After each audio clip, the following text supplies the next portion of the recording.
আচ্ছা, এখন আমরা টপিক 10-এ আসি। টপিক 10-এ কি আছে? টপিক 10 হচ্ছে প্রক্রিয়া বিন্যাসের বৈশিষ্ট্য। আমরা প্রক্রিয়া বিন্যাস কি পড়েছি, এখন তাহলে আমাদের এগুলোর বৈশিষ্ট্য পড়া লাগবে। বৈশিষ্ট্য কিসের জন্য ইম্পর্টেন্ট? বৈশিষ্ট্য আসলে সব কিছুর জন্যই ইম্পর্টেন্ট। কারণ দেখো, বৈশিষ্ট্য দিয়ে আমরা কি বুঝবো প্রক্রিয়া বিন্যাস কি জিনিস, কিভাবে ফাংশন করে, এগুলোর কি কাজ। সো এগুলো যে কোনো জায়গায় আসতে পারে, এমসিকিউতে আসতে পারে, ক খতে আসতে পারে, গ ঘতেও আসতে পারে। সো আর প্রক্রিয়া বিন্যাস প্রপারলি বোঝার জন্য আমাদের বৈশিষ্ট্যগুলো পড়লে আমরা প্রক্রিয়া বিন্যাস আরো বেটারভাবে বুঝতে পারবো। আচ্ছা, তাহলে আমরা প্রক্রিয়া বিন্যাসের বৈশিষ্ট্যগুলো পড়া স্টার্ট করি। আচ্ছা, প্রথমে কি আছে? বিন্যাসের ক্ষেত্রে যে সকল বিন্যাস ব্যবস্থা দেখা যায় তাদের মধ্যে প্রক্রিয়া বিন্যাস অন্যতম। যদিও সকল বিন্যাসের উদ্দেশ্য একই ধরনের, তবুও প্রত্যেকটি বিন্যাসের স্বতন্ত্র কিছু বৈশিষ্ট্য থাকে। যেমন প্রক্রিয়া বিন্যাসেরও এরূপ কিছু বৈশিষ্ট্য আছে, যা নিম্নে আলোচনা করা হলো। তো শুরুতে আমরা প্রথম যেটা পাবো, খুবই ইম্পর্টেন্ট, সমজাতীয় কাজের অন্তর্ভুক্তি বা ইনক্লুডিং হোমোজেনিয়াস ওয়ার্ক। মানে কি সমজাতীয় কাজের অন্তর্ভুক্তি? মানে কি? মানে সিমিলার ওয়ার্ক, সেম ওয়ার্ক। আচ্ছা, প্রক্রিয়া বিন্যাসের ক্ষেত্রে কাজগুলোকে সমজাতীয়তার ভিত্তিতে ভাগ করে একই ধরনের প্রক্রিয়ার অন্তর্ভুক্ত করা হয়। তাই দেখা যায় প্রতিটি বিন্যাসে এক একটি দলের সৃষ্টি হয়, যারা একই উদ্দেশ্যকে সামনে রেখে তাদের কার্যগুলি সম্পন্ন করে। কি বলছে? প্রতিটি বিন্যাসকে এক একটি দলের সৃষ্টি হয়, যার একই উদ্দেশ্যকে সামনে রেখে তাদের কার্যগুলি সম্পাদন করা হয়। তাহলে আমরা কি পেলাম? যে প্রক্রিয়া বিন্যাসে সমজাতীয় কাজের অন্তর্ভুক্তি থাকে, প্লাস একই উদ্দেশ্যকে সামনে রেখে। কি? একই উদ্দেশ্য। কারণ যে কাজটি করে প্রক্রিয়া বিন্যাসে, ওটাতে একটা একই উদ্দেশ্য থাকে। এটা অলওয়েজ মনে রাখবে, একই উদ্দেশ্য। আচ্ছা, তারপর কি? স্বল্প পরিমাণ উৎপাদনের প্রয়োগ, applicable in small quantity of production. মানে কি? প্রক্রিয়া বিন্যাস অল্প প্রোডাকশন বা অল্প উৎপাদনের দিকে বেশি ফোকাস করে। আচ্ছা, চলো একটু পড়ি। সাধারণত স্বল্প পরিমাণ পণ্য বা সেবা উৎপাদনের জন্য প্রক্রিয়া বিন্যাস করা হয়। এটা প্লিজ মনে রাখো, এটা অনেক ইম্পর্টেন্ট।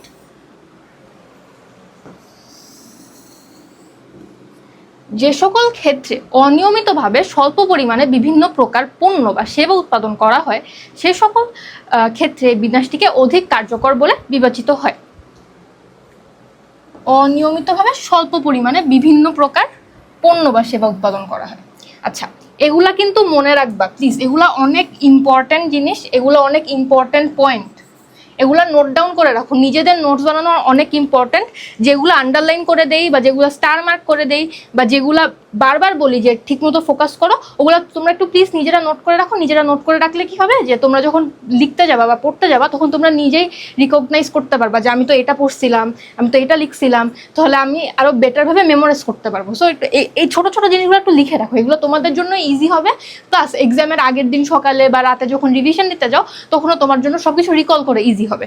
তাহলে আবার পরে কি বলছে? সাধারণত স্বল্প পরিমাণ পণ্য বা সেবা উৎপাদনের জন্য প্রক্রিয়া বিন্যাস করা হয়। কিসের জন্য? স্বল্প পরিমাণ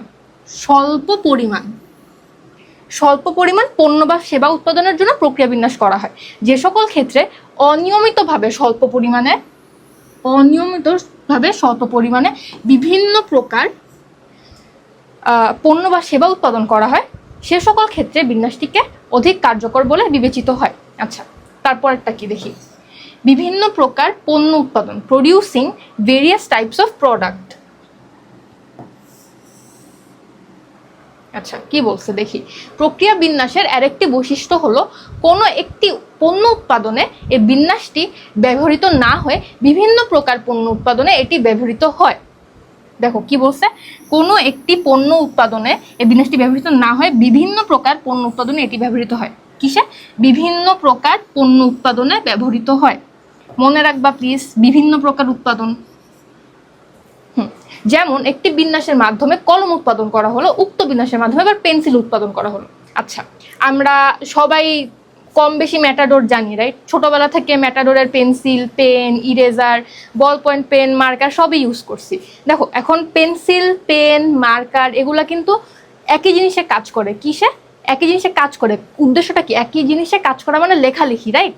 তো কলম, মার্কার, পেন্সিল এগুলো লেখালেখিতে কাজ হয়। উদ্দেশ্যটা কি? লেখালেখি। তো এই যে সিমিলার যে উদ্দেশ্য যে লেখালেখি, এটার জন্য যেসব প্রোডাক্ট বা উৎপাদিত হয় সেগুলো কি কলম, মার্কার, পেন্সিল, এগুলো কিভাবে উৎপাদিত হয়? প্রক্রিয়া বিন্যাসের মাধ্যমে। কেন? যে কোনো একটি পণ্য উৎপাদনে মিষ্টি ব্যবহৃত না হয় বিভিন্ন প্রকার উৎপাদনে এটি ব্যবহৃত হয়। মানে কলম, পেন্সিল, মার্কার এগুলা কিন্তু বিভিন্ন ধরনের প্রোডাক্ট বা বিভিন্ন ধরনের একই উদ্দেশ্য কাজ করা জিনিস, যে উদ্দেশ্যটা কি লেখালেখি। সো এটার জন্য বিভিন্ন প্রকার পণ্য উৎপাদন, একটার মাধ্যমে ওটা কি প্রক্রিয়া বিন্যাস। হোপফুলি বুঝতে পারছো? তাহলে আবার আমরা এটা একটু গো থ্রু করি, কারণ এটা একটা ভালোই ইম্পর্টেন্ট স্লাইড।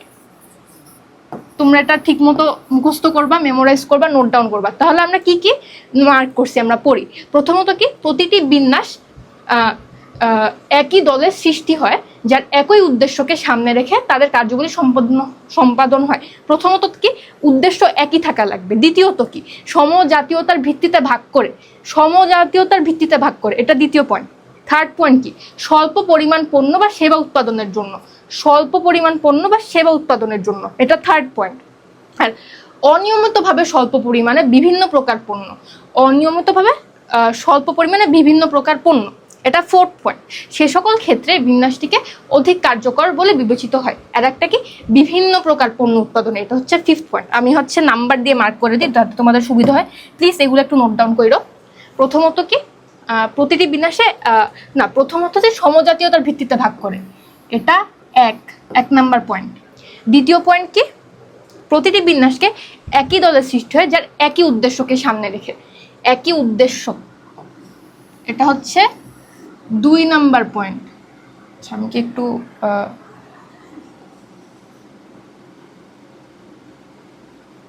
2 number point. একই দলের সৃষ্টি হয়, এটা কি 3 নাম্বার পয়েন্ট। আচ্ছা, তারপর সাধারণত স্বল্প পরিমাণ পণ্য, এটা হচ্ছে 4th নাম্বার পয়েন্ট। আর অনিয়মিতভাবে স্বল্প পরিমাণে বিভিন্ন প্রকার পণ্য বা উৎপাদন যেটা হয়, এটা হচ্ছে 5th নাম্বার পয়েন্ট। ঠিক আছে?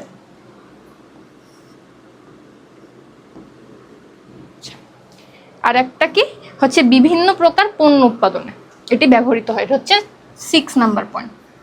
তাহলে আমরা কি পাইলাম? 6টা খুবই ইম্পর্টেন্ট বৈশিষ্ট্য পেলাম। সেগুলা কি, সমজাতীয়তার ভিত্তিতে ভাগ করা হয়, তারপর কি উদ্দেশ্য একই হয়, থার্ডটা হচ্ছে একটি দলের সৃষ্টি হয়। ধরো পেন, পেন্সিল, মার্কার, এগুলো কিন্তু সমজাতীয় জিনিস, যেগুলো একই দলের অন্তর্ভুক্ত, যেটার একই উদ্দেশ্য আছে, সেটা হচ্ছে লেখালেখি। আচ্ছা, তারপর কি, সাধারণত স্বল্প পরিমাণ পণ্য বা সেবা উৎপাদনে এটি ব্যবহৃত হয়। আর হচ্ছে ফিফথ পয়েন্ট হচ্ছে, এটা অনিয়মিতভাবে স্বল্প পরিমাণে বিভিন্ন প্রকার পণ্যে বা সেবা উৎপাদনে ইউজ করা হয়। আর 6 পয়েন্টটা কি, বিভিন্ন প্রকার পণ্য উৎপাদনে এটি ব্যবহৃত হয়। আচ্ছা, এটা একটু হিজিবিজি হয়ে গেছে, তাও আমি আবার বলতেছি। এটা 1 নাম্বার, এটা 2 নাম্বার, এটা 3 নাম্বার, এটা 4 নাম্বার, এটা 5 নাম্বার, এটা 6 নাম্বার। আচ্ছা, এই যেগুলো আন্ডারলাইন করছি, যেগুলো সার্কেল করছি, এগুলো কি পয়েন্ট হিসেবে একটু নোট ডাউন করে রাখবা তোমরা। তাহলে তোমাদের জন্যই ইজিয়ার হবে, তোমাদের জন্যই মনে রাখা, মুখস্থ রাখা ইজিয়ার হবে। কারণ প্রক্রিয়া বিন্যাস আর হচ্ছে পণ্য বিন্যাস কিন্তু মনে হয় অনেক similar, but they are not similar.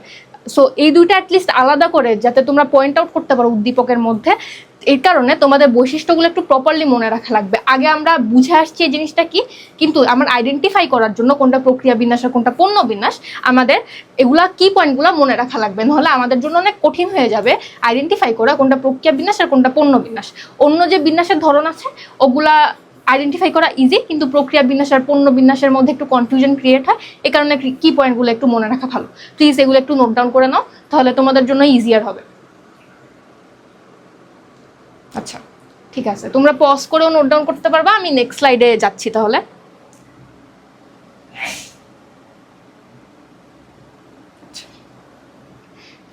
আচ্ছা, তারপর কি, বিশেষজ্ঞতার নীতি অনুসরণ, follow up the principle of specialisation. আচ্ছা, স্পেশালাইজেশন মানে কি? আমরা আগে পড়ছি যে স্পেশালাইজেশন মানে হচ্ছে, ধরো যে কোনো একটা মানুষ, ঠিক আছে, সে কোনো না কোনো কাজ করতেছে, সে অবভিয়াসলি কোনো একটা কাজে অন্য কাজগুলোর থেকে বেটার করে, রাইট? সে তার বেস্টটা দিয়ে করে। ধরো কিছু মানুষ গান অনেক ভালো পারে, কিছু মানুষ নাচ অনেক ভালো পারে। সো যেটা সব থেকে ভালো পারে ওটা তাদের স্পেশালাইজেশন সেক্টর। সো প্রোডাক্ট বা সার্ভিস অথবা উৎপাদন অথবা মানে সেবার ক্ষেত্রেও সেম কিছু স্পেশালাইজ জিনিস আছে, ওগুলার বেসিসে ভিত্তি করে আমাদের এই বৈশিষ্ট্যটা আসে। সেটা হচ্ছে কি বিশেষজ্ঞতার নীতি অনুসরণ। আচ্ছা কি আছে পড়ি। প্রক্রিয়া বিন্যাসের ক্ষেত্রে বিশেষজ্ঞতার নীতিকে অনুসরণ করা হয়, অর্থাৎ প্রতিটি কার্যাংশে বিশেষজ্ঞ কর্মী নিয়োগ দেওয়া হয়, সেই সাথে একই ধরনের প্রয়োজনীয় যন্ত্রপাতি ও অন্যান্য আসবাবপত্র একই বিভাগে স্থাপন করা হয়।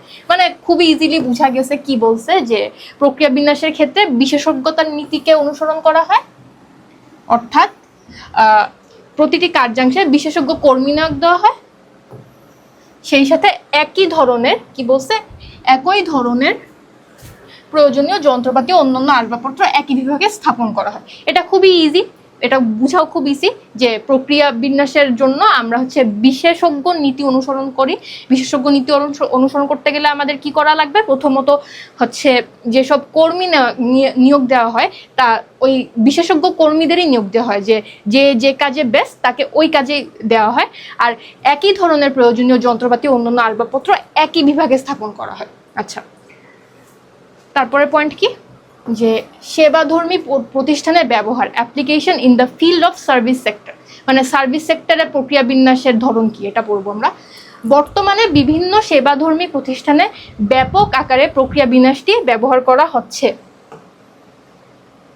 হ্যাঁ, যেমন কোনো হাসপাতালে একদিকে যেমন বিভিন্ন বিভাগে খুলে রোগীদের সেবা দেওয়া হচ্ছে, অন্যদিকে তেমনি একই অপারেশন থিয়েটারে ওই একই এক্স রে বিভাগকেও ব্যবহার করা হচ্ছে।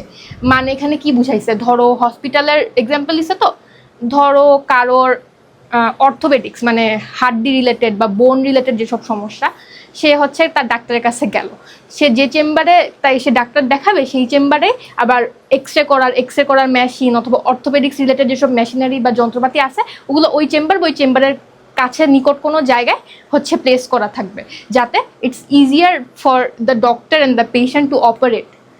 তো এটাই বলছে যে বিভিন্ন সেবাধর্মী প্রতিষ্ঠানে ব্যাপক আকারে প্রক্রিয়া বিন্যাসটি ব্যবহার করা হচ্ছে। আচ্ছা কোথায় ব্যবহার করা হচ্ছে, সেবাধর্মী প্রতিষ্ঠানে ব্যাপক আকারে প্রক্রিয়া বিন্যাসটি ব্যবহার করা হচ্ছে। যেমন যে ওই যে হাসপাতালের এক্সাম্পল। আচ্ছা এটাও খুবই ইজি, আই থিঙ্ক আমরা বুঝতে পারছি। আচ্ছা তারপরের পয়েন্টে যাই। আন্তঃসম্পর্কিত মানে ইন্টার রিলেটেড প্রক্রিয়া বিন্যাসের আরেকটি বৈশিষ্ট্য হলো বিশেষজ্ঞের ভিত্তিতে বিভাগগুলোকে বিভিন্ন ভাগে ভাগ করা হলেও এগুলো একটি আরেকটির সাথে সম্পর্কিত। তাই একই বিভাগের বিন্যাসে কোনো সমস্যা হলে তার প্রভাব অন্য বিভাগেও পড়ে। মানে বুঝাইছে যে প্রত্যেকটা কাজ বা প্রত্যেকটা উৎপাদন বা প্রত্যেকটা সেবা এক্সিকিউট বা প্রডিউস বা উৎপাদন করতে যে কাজগুলো করা লাগে সবগুলো তো অনেকগুলো বিভাগীয় করা হয়, রাইট? মানে এক একটা সেক্টর থাকে, ওই একটা কাজ যাতে এক্সিকিউট হইতে পারে বা একটা কাজ যাতে আউটপুট দিতে পারে, ওই আউটপুট দেওয়ার সময় ধরো একটা বিভাগের কাজ ধরো ভালো হলো না, তাহলে ওইটার ইম্প্যাক্ট বা ওইটার তাৎপর্য অন্য বিভাগে অনুভব করা যায়। ধরো একটা বিভাগে ঠিকমতো কাজ না হওয়ার জন্য ওইটা অন্য বিভাগে এফেক্ট ফেলাবে। কিভাবে, যে অন্য বিভাগটা ওই আগের কাজটা প্রপারলি সম্পূর্ণ না হওয়ার জন্য এবার এই বিভাগেও ঠিকমতো কাজটা হচ্ছে না, এটাই বুঝাইছে যে সব কিছু কি ইন্টার রিলেটেড বা আন্তঃসম্পর্কিত। আচ্ছা সেভেন্থ কি, মোর ফ্লেক্সিবিলিটি, অধিক নমনীয়তা। প্রক্রিয়া বিন্যাসের ক্ষেত্রে অধিক নমনীয়তার বিষয়টিকে নিশ্চিত করা যায়। কোনো কারণে যদি পণ্য বা সেবার উৎপাদন প্রকৃতির কোনো পরিবর্তন করার প্রয়োজন পড়ে তাহলে অতি দ্রুততর সাথে এরূপ বিন্যাসের পরিবর্তন করা যেতে পারে। মানে কি বলছে, যে প্রক্রিয়া বিন্যাসে নমনীয়তা বেশি, মানে ইটস হ্যাজ মোর ফ্লেক্সিবিলিটি, এটাই। সো এই স্লাইডটা ইজি, এই স্লাইডে তেমন বৈশিষ্ট্য নাই। যেসব পয়েন্টগুলো আছে পয়েন্টগুলো তোমরা যদি বুঝো তাহলে জাস্ট এই একটা দুইটা তিনটা চারটা ডিফারেন্ট বৈশিষ্ট্য আমরা পাইছি এখানে। সো তাও এগুলোও অনেক ইম্পর্টেন্ট, মনে রাখবা ঠিক মতো, মেমোরাইজ করবা। এখানে তোমাদের কি পয়েন্টগুলো কি হতে পারে, এই যে এই টপিকের নাম বা এই যে এগুলা, যে বিশেষজ্ঞতার নীতি অনুসরণ, সেবাধর্মী প্রতিষ্ঠানের ব্যবহার, আন্তঃসম্পর্কিত, অধিক নমনীয়তা, এইভাবে তোমরা কি পয়েন্টগুলো মনে রাখবা।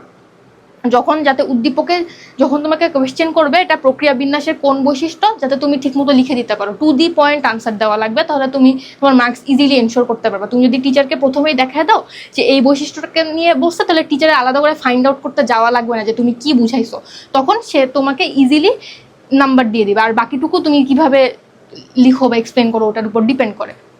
মানে টিচারের কাছে যাতে তুমি ভালো ইমপ্রেশনটা ক্রিয়েট করতে পারো লেখার টাইমে, যে তুমি প্রপারলি কনসেপ্টটা টপিকটা বুঝছো, তাহলে টিচাররা আরো বেশি লিনিয়েন্ট হয় স্টুডেন্টের উপরে। আচ্ছা আচ্ছা, এটার পরে কি কমপ্লেক্স লেআউট, জটিল বিন্যাস। হ্যাঁ, প্রক্রিয়া বিন্যাস ভালোই জটিল, কেন প্রক্রিয়া বিন্যাসে কাজগুলোকে বিভিন্ন ভাগে ভাগ করে প্রতিটি বিভাগের জন্য আলাদা আলাদা বিন্যাস করা হয়। এতে সামগ্রিকভাবে বিন্যাস কার্যক্রমটি জটিল হয়ে পড়ে। তবে বিশেষজ্ঞতার কারণে একটু জটিল হলেও বিশেষ বিশেষ ক্ষেত্রে প্রক্রিয়া বিন্যাসের প্রয়োগ জরুরি। কি বলছে যে প্রক্রিয়া বিন্যাস কেন জটিল? কারণ বিভিন্ন ভাগে ভাগ করে প্রতিটি বিভাগের জন্য আলাদা আলাদা বিন্যাস করা হয়, মানে অনেকগুলা বিভাগে ভাগ করা হয় হচ্ছে জটিল বিন্যাস। তো এতে সামগ্রিকভাবে বিন্যাসটি কার্যক্রমটি জটিল হয়ে পড়ে, খুবই স্বাভাবিক। অনেকগুলা বিভাগে ঠিকমতো সমন্বয় করা, ঠিকমতো কাজ হচ্ছে কিনা এগুলা চেক করা, অবভিয়াসলি সবকিছু একটু জটিল বা কমপ্লেক্স করে ফেলবে। তবে বিশেষজ্ঞতার কারণে, কিসের কারণে? বিশেষজ্ঞতার কারণে একটু জটিল হলেও বিশেষ বিশেষ ক্ষেত্রে প্রক্রিয়া বিন্যাসটির প্রয়োগ জরুরি। ইনফ্যাক্ট কিছু কিছু কাজে প্রক্রিয়া বিন্যাস ছাড়া ফাংশন করা যায় না, যেরকম বললাম ওই যে কলম পেন্সিলের যে এক্সাম্পলটা দিলাম। সো এগুলার ক্ষেত্রে কিন্তু প্রক্রিয়া বিন্যাসে ইউজ করা লাগে, অন্য কিছু তুমি ইউজ করতে পারবা না। এ কারণে প্রক্রিয়া বিন্যাসের বৈশিষ্ট্য অন্যতম। যাই হোক, তারপরে বলা যায় কি, পরিশেষে বলা যায় প্রক্রিয়া বিন্যাসের ক্ষেত্রে এমন কিছু স্বতন্ত্র বৈশিষ্ট্য বিদ্যমান যার দ্বারা বিন্যাসকে অন্যান্য যে কোনো বিন্যাস ব্যবস্থা হতে সহজে পৃথক করা যায়। তাছাড়া স্বতন্ত্র কিছু বৈশিষ্ট্যর কারণে বিন্যাসটি ব্যবস্থাটি সকল ক্ষেত্রে ব্যবহার করাও যায় না। যেটা বললাম ওইটাই, যে কিছু কিছু ক্ষেত্রে প্রক্রিয়া বিন্যাসী কাজ ইউজ করা লাগে, আবার কিছু ক্ষেত্রে প্রক্রিয়া বিন্যাস দিয়ে কাজটা করাই যায় না। তো আমরা এখানে কি পড়ছি, যদি ধরো কোয়েশ্চেন আসে এমসিকিউ বা সিকিউতে যে জটিল বিন্যাস কোনটা, তাহলে আমরা কি বুঝবো? প্রক্রিয়া বিন্যাস জটিল, মানে এটাই সব থেকে কমপ্লেক্স, অন্যগুলা ইটস ইজিয়ার টু আন্ডারস্ট্যান্ড, এই কারণে এটা বলা হয়েছে। সো লাইক নোট ডাউন করে রাখবা, মনে রাখবা সবকিছু। এই যে এগুলার বৈশিষ্ট্যগুলো, কি পয়েন্টগুলো একটু নোট ডাউন করে রাখলে তোমাদের জন্য বোঝার জন্য ইজিয়ার, প্লাস তোমরা টপিকটাও বুঝবা, কনসেপ্টটাও বুঝবা। আচ্ছা, নেক্সট স্লাইডে।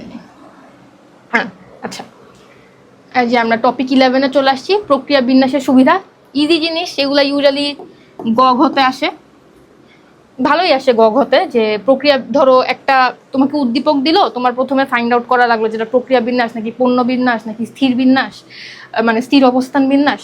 তারপরে ধরো ঘতে তোমাকে কোয়েশ্চেন করলো এটার সুবিধাটা কি বা অসুবিধাটা কি, মানে উদ্দীপককে বলবে যে এই হয়েছে, তাহলে এখন এটার জন্য আমরা কি করতে পারি, এটা কি সুবিধা হচ্ছে নাকি অসুবিধা হচ্ছে, মানে ভালো, প্রিটি ইজি জিনিস। আচ্ছা, স্টার্ট করি। প্রক্রিয়া বিন্যাস ব্যবহারের সুনির্দিষ্ট কিছু পরিবেশ, পরিস্থিতি ও কার্যক্ষেত্র আছে। কি আছে? সুনির্দিষ্ট কিছু পরিবেশ, পরিস্থিতি ও কার্যক্ষেত্র আছে। প্রক্রিয়া বিন্যাস সব জায়গায় ইউজ করা যায় না, সুনির্দিষ্ট পরিবেশ বা পরিস্থিতিতেই খালি ইউজ করতে পারবো। আচ্ছা, এ সকল কার্যক্ষেত্রে বিন্যাসটিকে ব্যবহার করা হলে যে সুবিধাগুলো পাওয়া যায় তা নিম্নে আলোচনা করা হলো। কি কি সুবিধা? ইজি, স্বল্প বিনিয়োগ, স্মল ইনভেস্টমেন্ট। প্রক্রিয়া বিন্যাসে কম মূলধন বিনিয়োগ করে তুলনামূলক বেশি পরিমাণে পণ্য বা সেবা উৎপাদন করা সম্ভব। কেন?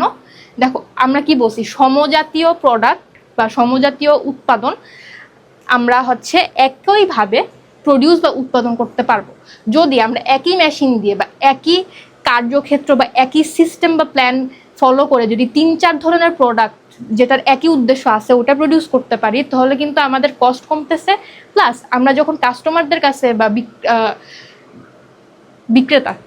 বিক্রেতাদের কাছে আমরা যাব, তখন হচ্ছে তারা আরও অনেক অপশন পাবে যে আমি কলম নিব নাকি পেন্সিল নিব, নাকি ধরো ম্যাঙ্গো আইসক্রিম নিব নাকি চকলেট আইসক্রিম নিব, এভাবে করে ওরা চুজ করতে পারবে। সো এভাবে দেখো ডাইভার্সিফিকেশন অফ প্রোডাক্টস হচ্ছে, মানে বিভিন্ন ধরনের প্রোডাক্ট আমি প্রডিউস করতে পারতেছি। অ্যাট দ্য সেম টাইম বিভিন্ন ধরনের প্রোডাক্ট প্রডিউস করার জন্য আমরা যে কার্যক্ষেত্রটা দিয়ে যাচ্ছি ওটা কিন্তু একই থাকতেছে। এ কারণে ওদের কস্টও কমতেছে, প্লাস আমাদের প্রফিট আর্নিংয়ের যে এক্সপেক্টেন্সি অথবা নিশ্চয়তা ওটাও কিন্তু বাড়তেছে। এ কারণে বলছে যে স্বল্প বিনিয়োগ হচ্ছে প্রক্রিয়া বিন্যাসের একটা ভালোই সুবিধা। তারপর কি? স্পেশালাইজ সুপারভিশন বা বিশেষায়িত তত্ত্বাবধান। দেখো, প্রক্রিয়া বিন্যাস কিন্তু খালি বিশেষজ্ঞদের দিয়েই করাতে পারবো, হচ্ছে বিশেষজ্ঞতা প্রয়োগ করেই কিন্তু প্রক্রিয়া বিন্যাস হয়। এ কারণে যেহেতু প্রক্রিয়া বিন্যাস তত্ত্বাবধানের জন্য বিশেষজ্ঞ কর্মীর প্রয়োজন হয়, তাই ব্যয় একটু বেশি হলেও বিশেষজ্ঞতার সুবিধা অর্জন করা সম্ভব হয়, এটাই। আচ্ছা, অধিক নমনীয়তা, মোর ফ্লেক্সিবিলিটি। আমরা সবাই জানি প্রোডাকশন বা উৎপাদনের ক্ষেত্রে নমনীয়তা কত বেশি ইম্পর্টেন্ট। যেহেতু প্রক্রিয়া বিন্যাসের আমাদের নমনীয়তা বেশি থাকে, এ কারণে এটা একটা ভালোই সুবিধা। এই বিন্যাসটি খুবই নমনীয় প্রকৃতির, ফলে একই প্রক্রিয়ার নিয়োজিত মেশিন পত্রের দ্বারা নানান ধরনের পণ্য উৎপাদন করা সম্ভব হয়, যেটা বললাম আর কি, একই প্রক্রিয়ার নিয়োজিত মেশিন পত্রের দ্বারা নানান ধরনের পণ্য উৎপাদন করা সম্ভব হয়। আচ্ছা, সম্পদের সর্বোচ্চ ব্যবহার বা ম্যাক্সিমাম ইউজ অফ ওয়েলথ। বিন্যাস প্রক্রিয়া নিয়োজিত বিভিন্ন উপায় উপাদানের সর্বোচ্চ ব্যবহার প্রক্রিয়া বিন্যাসের মাধ্যমেই সম্ভব, কারণ এই বিন্যাসে পণ্যকে গুরুত্ব না দিয়ে উৎপাদনকেই অধিক গুরুত্ব দেওয়া হয়। এই যে উৎপাদনের প্রসেস বা প্রোডাকশন প্রসেসে সব থেকে বেশি ফোকাস কিসে দেওয়া হয়? উৎপাদনেই অধিক গুরুত্ব দেওয়া হয়, যে কারণে আমরা যে ইনভেস্টমেন্টটা করি বা সম্পদ যেটা ব্যবহার করি ওইটার ক্ষেত্রে আমাদের কিন্তু প্রপার ইউটিলাইজেশনটা হচ্ছে, যে কারণে এখানে বলছে সম্পদের সর্বোচ্চ ব্যবহার। সো বিন্যাস প্রক্রিয়া নিয়োজিত বিভিন্ন উপায়ে উপাদানের সর্বোচ্চ ব্যবহার প্রক্রিয়া বিন্যাসের মাধ্যমে সম্ভব। নেক্সট কি? স্বল্প উৎপাদনের প্রয়োগ, অ্যাপ্লাই টু স্মল প্রোডাকশন। প্রক্রিয়া বিন্যাসটি স্বল্প উৎপাদনের ক্ষেত্রে সফলতার সাথে প্রয়োগ করা যায়, তাই বলা যায় প্রক্রিয়া বিন্যাসের অন্যতম সুবিধা হলো স্বল্প উৎপাদনের প্রয়োগ। কি বলছে? প্রক্রিয়া বিন্যাসটিকে স্বল্প উৎপাদনের ক্ষেত্রে সফলতার সাথে প্রয়োগ করা যায়। মানে কি? মানে আমরা অল্প অল্প উৎপাদন করে ভালোই লাভ করতে পারবো, এটাই বুঝাইছে, ভেরি বেসিক। তারপর কি? কর্মদক্ষতা অর্জন, অ্যাচিভিং ওয়ার্ক এফিসিয়েন্সি। প্রক্রিয়া বিন্যাসের ক্ষেত্রে কাজগুলোকে সমজাতীয়তার ভিত্তিতে বিভিন্ন ভাগে ভাগ করে কোনো ব্যক্তি বা দলের উপর তার সম্পাদনের দায়িত্ব অর্পণ করা হয়, ফলে একই কাজ কোনো ব্যক্তি বা দল বারবার সম্পাদন করতে তারা ক্রমান্বয়ে কাজ দক্ষ হয়ে ওঠে।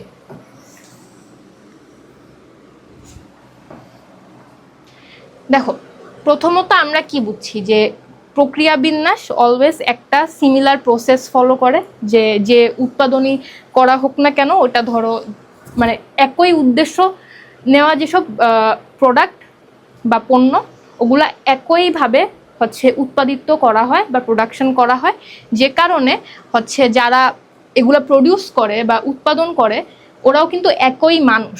সো ওই একই মানুষ যখন বারবার একই উৎপাদন বা একই প্রোডাকশন করতেছে, সে কিন্তু ওটা মাস্টার করে ফেলে, সে কিন্তু ওটাতে বেস্ট হয়ে যায়, বিশেষজ্ঞ হয়ে যায়।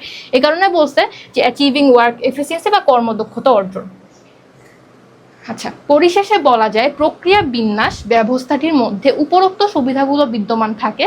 যে সকল ক্ষেত্রে প্রক্রিয়া বিন্যাস করা হয় সে সকল ক্ষেত্রে বিন্যাসকারী প্রতিষ্ঠানের সুবিধাগুলো অর্জন করতে পারে, তবে সকল ক্ষেত্রে সকল সুবিধা একত্রে পাওয়া যাবে তা নয়। মানে বুঝাইছে যে প্রক্রিয়া বিন্যাস অনেক সুবিধা দেয়, কিন্তু অ্যাট দ্য সেম টাইম সকল সুবিধা একই ক্ষেত্রে পাওয়া যায় না। কারণ কি? দেখি। প্রক্রিয়া বিন্যাসের অসুবিধা। প্রক্রিয়া বিন্যাসের অসুবিধা করলে আমরা কি বুঝবো যে সুবিধা কেন পাওয়া যায় না? মানে এটা ওই যে গ আর ঘর জন্যই বেশি ইম্পর্টেন্ট। স্টার্ট করি। বিভিন্ন ক্ষেত্রে প্রক্রিয়া বিন্যাসের ব্যবহার অপরিহার্য হলেও এই প্রক্রিয়াটির সীমাবদ্ধতাও কম নয়। প্রক্রিয়া বিন্যাসের অসুবিধাগুলো নিম্নে আলোচনা করা হলো। দেখো, প্রথমত কি? অপচয় বৃদ্ধি, ইনক্রিজিং ওয়েস্টেজ। প্রক্রিয়া বিন্যাসের ক্ষেত্রে অপচয় বৃদ্ধি পায়, কারণ এক্ষেত্রে একটি পণ্য এক বিভাগ হতে অন্য বিভাগ প্রেরণের সময় পণ্যসহ সময় ও জনবলের অপচয় হয়। মানে বুঝাইছে কি যে প্রক্রিয়া বিন্যাসের তো অনেকগুলো বিভাগ থাকে, লাইক একটার পর একটা স্টেপ যাওয়া লাগে। সো এই টাইমে ধরো একটা বিভাগ থেকে আরেকটা বিভাগে যাওয়ার সময় অনেক সময় পণ্য নষ্ট হয়ে যায় অথবা জনবল টায়ার্ড হয়ে যায়, এটা বুঝাইছে যে এই কারণে অপচয় বৃদ্ধি পায়। তারপর কি? ধীর গতির প্রক্রিয়াকরণ, স্লো মোশন প্রসেস। প্রক্রিয়া বিন্যাসের ক্ষেত্রে অনেক সময় কোনো মেশিন বা বিভাগে অধিক পরিমাণে আধা প্রস্তুত পণ্য স্তূপীকৃত হয়, ফলে উক্ত বিভাগের সামগ্রিক কাজের উপর ঋণাত্মক প্রভাব পড়ে। এতে কাজ তার স্বাভাবিক গতি হারায়। আচ্ছা, বুঝাইছে যে ধরো প্রক্রিয়া বিন্যাসের ক্ষেত্রে অনেক সময় মেশিন বা বিভাগে অধিক পরিমাণে আধা প্রস্তুত পণ্য স্তূপীকৃত হয়। এটার মানে কি? ধরো একটা টি শার্ট, হ্যাঁ, একটা মানুষ অনেকগুলা টি শার্ট প্রডিউস করতেছে, অবভিয়াসলি একটা মানুষ তো একটা টি শার্ট প্রডিউস করবে না, 500, 1000 এভাবে করে প্রডিউস করবে। যখন এতগুলা টি শার্ট একসাথে প্রডিউস হয় তখন মেশিন তো ভুল করে, মেশিন তো মানে মানুষও ভুল করে, মেশিনও ভুল করে। সো যখন অনেকগুলো প্রোডাকশন হয়, ধরো 500টা প্রোডাক্ট বানালে এটার মধ্যে 50টা ধরো নষ্ট বা মানে একেবারে পরিপক্ক প্রোডাক্ট হিসেবে বাইর হয় না, যেটা আমি ডিরেক্টলি সেল করতে পারবো। ওইটাই বুঝাইছে যে ধীর গতির প্রক্রিয়ার কারণে হচ্ছে কিছু প্রোডাক্ট হচ্ছে ঠিকমতো প্রডিউস হয় না, তারপর জমে থাকে, ফলে উক্ত বিভাগের সামগ্রিক কাজের উপর ঋণাত্মক প্রভাব পড়ে, এতে কাজ তার স্বাভাবিক গতি হারায়। ও আবার এটাও বুঝাইছে যে কোনো কোনো মেশিন বা বিভাগে অধিক পরিমাণে যখন প্রোডাকশন করতে দেওয়া হয় তখন হচ্ছে মেশিনের একটু প্রবলেম হতে পারে মাঝে মধ্যে। আমরা তো জানি মেশিন আস্তে আস্তে ডেপ্রিসিয়েট করে, রাইট? ওটাই বুঝাইছে যে মেশিনও কিছু কিছু সমস্যার কারণে হচ্ছে এই বাজে প্রোডাক্টগুলো জমতে থাকে আর কি মাঝে মধ্যে, এটাই।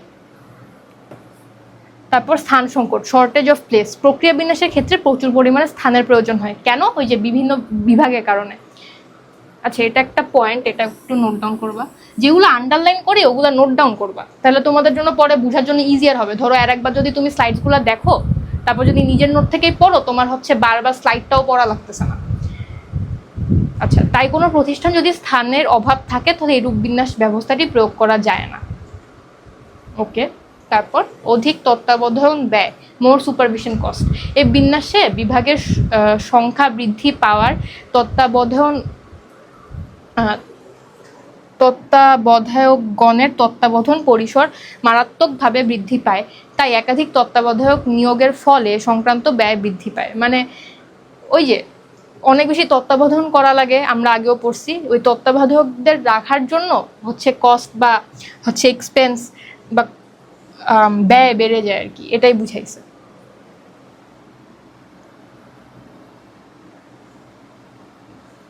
সমন্বয় অসুবিধা, প্রবলেম অফ কোঅর্ডিনেশন। এই বিন্যাসের ক্ষেত্রে বিভিন্ন বিভাগের মাধ্যমে কার্য সম্পাদন করা হয়।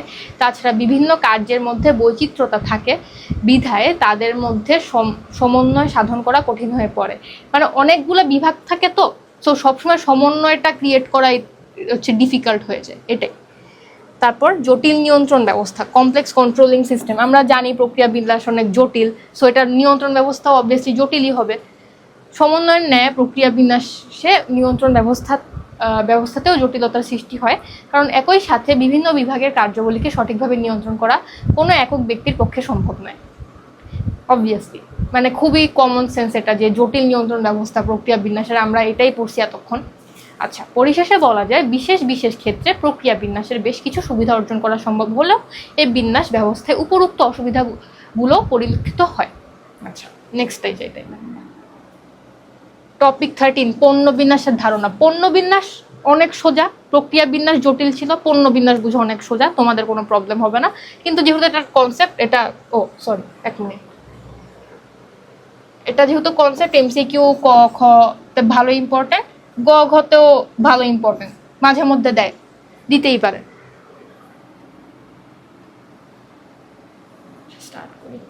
প্রাতিষ্ঠানিক লক্ষ্য অর্জনের জন্য প্রতিষ্ঠানে বিদ্যমান যন্ত্রপাতি বা কার্যাবলীকে যে সকল ভাগে ভাগ করা যায় তাদের মধ্যে পণ্যভিত্তিক বিন্যাসকরণ অন্যতম। কি বলছে? প্রাতিষ্ঠানিক লক্ষ্য অর্জনের জন্য প্রতিষ্ঠানের বিদ্যমান যন্ত্রপাতি বা কার্যাবলীকে যে সকল ভাগে ভাগ করা যায়, কিসে ভাগ করা যায়? প্রাতিষ্ঠানিক লক্ষ্য অর্জনের জন্য প্রতিষ্ঠানের বিদ্যমান যন্ত্রপাতি বা কার্যাবলীকে যে সকল ভাগে ভাগ করা যায় তাদের মধ্যে পণ্য ভিত্তিক বিন্যাসকরণ অন্যতম। এই বিন্যাস ব্যবস্থায় উৎপাদন প্রক্রিয়ার উপর গুরুত্ব না দিয়ে সমজাতীয় দ্রব্য উৎপাদনের জন্য কাজের অনুক্রম অনুযায়ী যন্ত্রপাতি বা বিভাগগুলোকে সাজানো হয়। কি বলছে? যে প্রক্রিয়া বিন্যাসে আমরা উৎপাদন কিভাবে করে ওটার উপরে বেশি ফোকাস করতাম, কিন্তু পণ্য বিন্যাসের জন্য আমরা কিসের গুরুত্ব দিব? সমজাতীয় দ্রব্যর উপর, মানে পণ্যটার উপরেই ফোকাস করব। আমরা প্রসেসে ফোকাস না করে আমরা প্রোডাক্টে ফোকাস করব, এটা বুঝাইছে। আচ্ছা, এই বিন্যাসে কতগুলো পর্যায়ক্রমিক ও সমন্বিত কাজের মাধ্যমে কাঁচামাল বা সেবা প্রক্রিয়াজাত করে পরিণত পণ্য বা সেবায় রূপান্তর করা হয়। বৃহৎ উৎপাদনের কার্যক্রমে বিন্যাসটি ব্যবহার করা হয়, এটাও ইম্পর্টেন্ট, ভালোই এটা মনে রাখবা।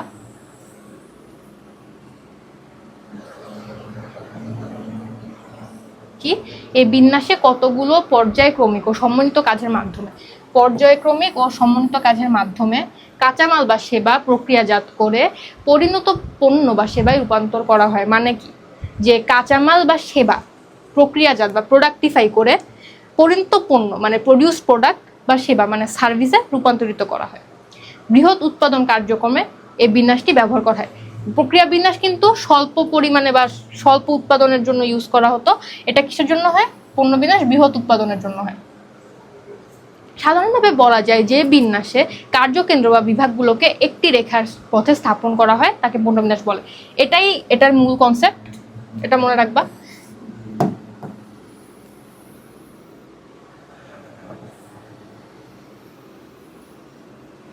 এটাই মেন, এটা মনে রাখা ইম্পর্টেন্ট যে যে বিন্যাসে কার্যকেন্দ্র বা বিভাগগুলোকে একটি রেখার পথে স্থাপন করা হয়, একটি রেখার পথে স্থাপন করা হয় তাকে পণ্য বিন্যাস বলে। আচ্ছা,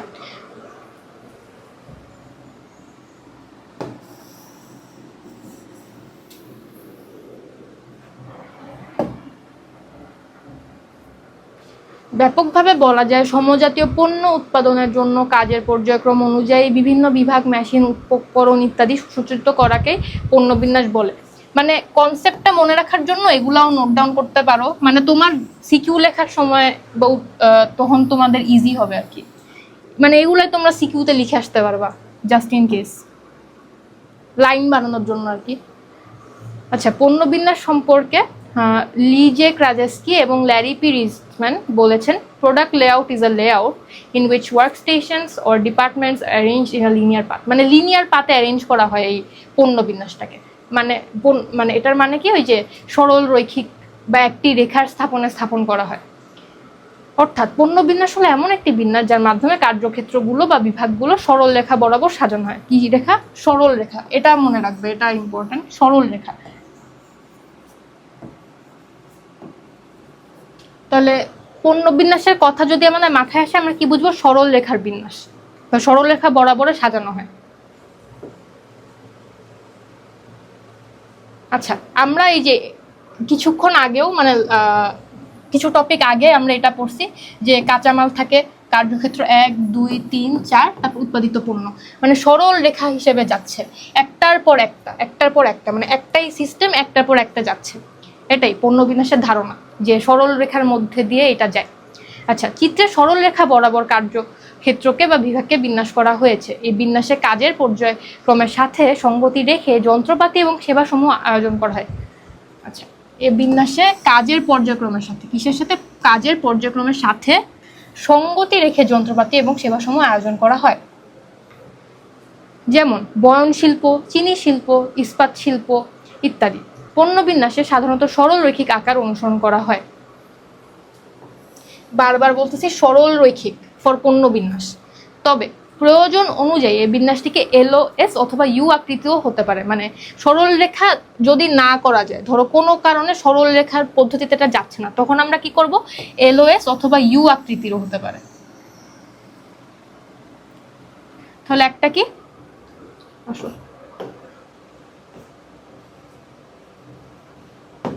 সরল রেখা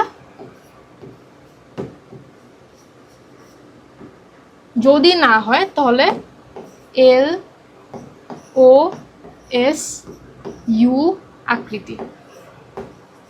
এটা মনে রাখবা, এমসিকিউ এর জন্য অনেক ইম্পর্টেন্ট। এটা বারবার আসে কিন্তু এমসিকিউতে, এমসিকিউ সিকিউ যাই বলো বারবার আসে। অথবা মাঝে মধ্যে ধরো সিকিউ যদি একটু টাফ করতে চায়, তোমাকে এই ডায়াগ্রামটা না দিয়ে ধরো এল আকৃতির ডায়াগ্রাম দিবে, ও আকৃতির ডায়াগ্রাম দিবে, এস আকৃতির ডায়াগ্রাম দিবে, ইউ আকৃতির ডায়াগ্রাম দিবে। তখন তোমাদের কিন্তু বুঝে নেওয়া লাগবে যে এটা হচ্ছে পণ্য বিন্যাসের ধারণা। এটা যে সরল রেখা না, যে LOS ইউ আকৃতি তো যেতে পারে। এটা একটু মনে রাখবা। মানে যখন কোনো ডায়াগ্রাম দিবে যদি দেয়, তখন মানে মনে রাখবা যে এটা এল ভাবেও যেতে পারে, গোল হয়েও যেতে পারে, এস ভাবেও আসতে পারে, ইউ ভাবেও আসতে পারে। আচ্ছা, তারপর কি পরিশেষে বলা যায় একই পণ্য উৎপাদন, পরিশেষে বলা যায় একই পণ্য উৎপাদন বা একই ধরনের পণ্য উৎপাদন কার্যবালীর ধারাবাহিক যন্ত্রপাতি কি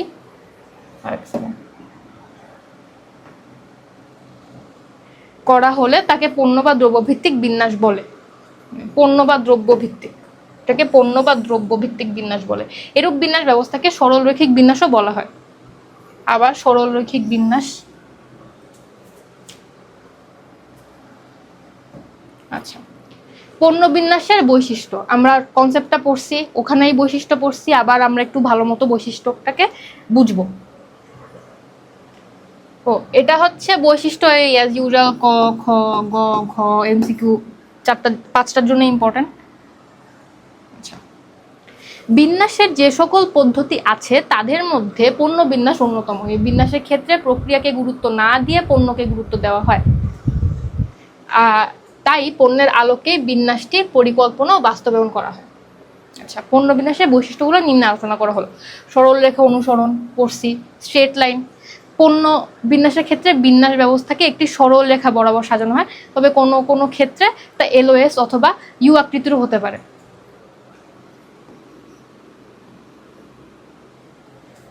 সামঞ্জস্যপূর্ণ যন্ত্রপাতি স্থাপন, ইস্টাবলিশমেন্ট অফ সিমিলার মেশিনারিজ। এই বিন্যাসের কাজের পর্যায়ক্রমের সাথে সঙ্গতি রেখে যন্ত্রপাতি এবং সেবাসমূহ আয়োজন করা হয়। মানে পণ্যর কথা মাথায় রেখে যন্ত্রপাতি বা সেবাসমূহ আয়োজন করা হয়, পণ্যের কথা মাথায় রেখে।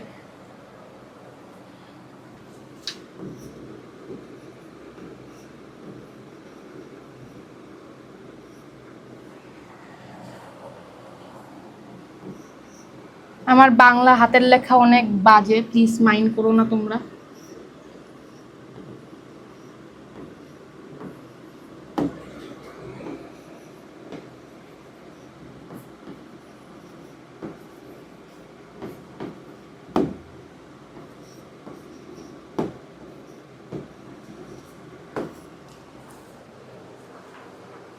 অনেক বাজে বাংলা হাতের লেখা, সরি। আমি ভার্সিটিতে উঠার পর বাংলা লিখিই না একদম। আর সমজাতীয় দ্রব্য উৎপাদনে গুরুত্বরোপ, emphasis on production of homogeneous products. এই বিন্যাস ব্যবস্থায় উৎপাদন প্রক্রিয়ার উপর গুরুত্ব না দিয়ে সমজাতীয় দ্রব্য উৎপাদনের উপর অত্যধিক গুরুত্ব দেওয়া হয়।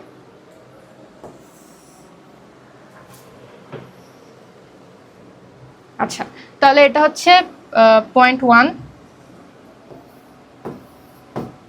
এটা হচ্ছে পয়েন্ট 2, হচ্ছে পয়েন্ট 3। মানে আগেরটার মতোই, কিন্তু প্রক্রিয়া বিন্যাসের বৈশিষ্ট্যটা একটু বেশি জটিল, তাই ওটা আমি বেটারভাবে পয়েন্ট আউট করছি। এখানে প্রত্যেকটা কি পয়েন্টেই তুমি হচ্ছে পেয়ে যাবে আনসারটা। তো মানে বৈশিষ্ট্যগুলো ইম্পর্টেন্ট, ভালো মতো মনে রাখবার কি, এটাই।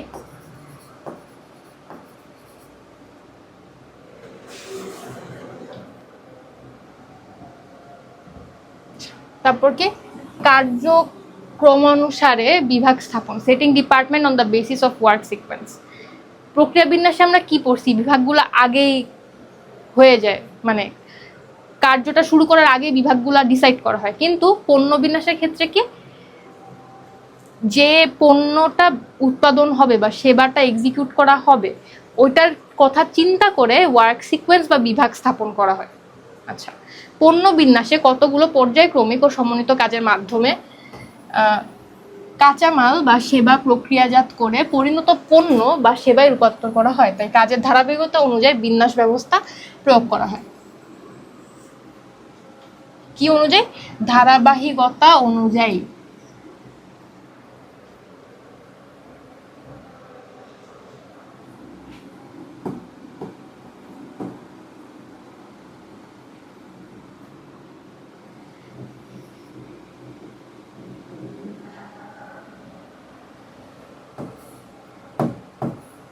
অ্যাপ্লিকেশন ফিল্ড বা প্রয়োগ ক্ষেত্র, বৃহদায়তন উৎপাদন বা একই ধরনের পণ্য উৎপাদন ব্যবস্থায় এই বিন্যাস ব্যবহার করা হয়, যেমন বয়ন শিল্প, চিনি শিল্প, ইস্পাত শিল্প ইত্যাদি।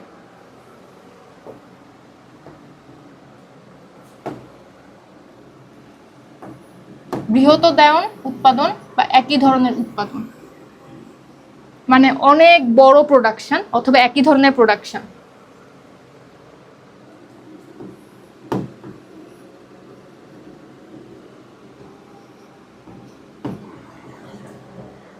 পরিশেষে বলা যায় সামগ্রিক বিন্যাস ব্যবস্থায় পণ্য বিন্যাসের এমন কিছু স্বতন্ত্র বৈশিষ্ট্য বিদ্যমান যার কারণে বিন্যাস ব্যবস্থাটি ক্ষেত্র বিশেষে ব্যাপকভাবে ব্যবহৃত হতে দেখা যায়। আচ্ছা, নেক্সট স্লাইড কি, পণ্য বিন্যাসের সুবিধা। পণ্য বিন্যাসের সুবিধা অবভিয়াসলি এই যে ঘ এর জন্য ইম্পর্টেন্ট, খতেও আসে। আচ্ছা, সুবিধা অসুবিধাগুলো মাঝে মধ্যে খতেও আসে। ও, পণ্য বিন্যাস প্রায়ই বিষায়ন ও মূলধন ঘন সম্পদসমূহের উপর নির্ভর করে। কিসের উপর? এই যে এখানেও আছে ইম্পর্টেন্ট, মূলধন ঘন সম্পদ সমূহের উপর নির্ভর করে। নোট ডাউন, এগুলা ইম্পর্টেন্ট বুঝার জন্য, এমসিকিউতেও আসে। যখন কিছু পড়বা অনেক ফোকাস করে পড়বা, যাতে তুমি মেইন জিনিসগুলা বের করে আনতে পারো। যখন তুমি প্রপারলি পড়লে তোমার তখন 100টা এমসিকিউ প্র্যাকটিস করা লাগবে না, অথবা প্র্যাকটিস করলে তুমি জাস্ট একবার প্র্যাকটিস করলেই হবে, কারণ তোমার জিনিসটা মনে থাকবে তুমি যদি ঠিক মতো ফোকাস করে পড়ো। কারণ একটা বইয়ে তো অনেক কিছু লেখা থাকে, সব তো আর ইম্পর্টেন্ট না। তো কিন্তু যা যা লেখা থাকে ওগুলোর মধ্যে তুমি একটু ফোকাস করে পড়ো, তাহলে তুমি ইম্পর্টেন্টগুলো পেয়ে যাবা, এটাই। আর তুমি যখন উদ্দীপক আনসার করবা তখন তোমার কোয়েশ্চেন বুঝতেও ইজিয়ার হবে। যে কোনো একটা পয়েন্ট দেখে বা যে কোনো একটা পয়েন্ট আলাদা করে আইডেন্টিফাই করে তোমার মাথায় আসতে পারে, আচ্ছা না এটা তো প্রক্রিয়া বিন্যাস না, কারণ কি এটা তো মূলধন ঘন সম্পদ সমূহের সাথে নির্ভর করে না, তাহলে এটা কি হবে, পণ্য। কারণ আমরা আগেও পড়ছি যে অনেক স্বল্প পরিমাণের মূলধন দিয়েও হচ্ছে প্রক্রিয়া বিন্যাস করা যায়, কিন্তু অন্যদিকে পণ্য বিন্যাসের জন্য আমাদের মূলধন ঘন সম্পদ সমূহের উপর নির্ভর করতে হয়। মানে একটায় কম সম্পদ লাগে, একটায় বেশি সম্পদ লাগে, এভাবে করে মনে রাখবা। আচ্ছা, পণ্য বিন্যাসের সুবিধাবলী নিম্নে আলোচনা করা হলো। ও দেখো, আমরা কিন্তু এগুলো সুবিধা অসুবিধার মধ্যে পড়ছি, যে মূলধন ঘন সম্পদ সমূহের মধ্যে পণ্য বিন্যাস লাগে, তারপর কম সম্পদ দিয়ে আমরা প্রক্রিয়া বিন্যাস করতে পারি, এগুলো কিন্তু বৈশিষ্ট্যতেও ছিল না, এগুলোও কিন্তু এগুলোর বৈশিষ্ট্য। সো এগুলো প্রপারলি মনে রাখা অনেক বেশি ইম্পর্টেন্ট। আচ্ছা, প্রথম কি, কুইক রেট অফ প্রসেস অথবা দ্রুত প্রক্রিয়াকরণ হার, মানে অনেক ফাস্ট প্রোডাকশন করা যায়, ফাস্ট প্রোডাকশন।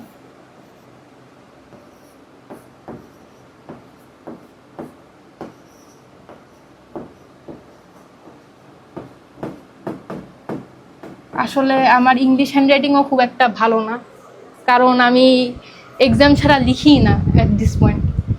তোমাদেরও এরকম হবে, ইউনিভার্সিটি উঠার পরে মানে লেখালেখির প্রয়োজন মনে হবে না, তারপর তুমি এক্সামে লিখতে যাবা, তারপর তোমাদের রিয়েলাইজেশন হবে আচ্ছা আমি তো লিখতে ভুলে গেছি।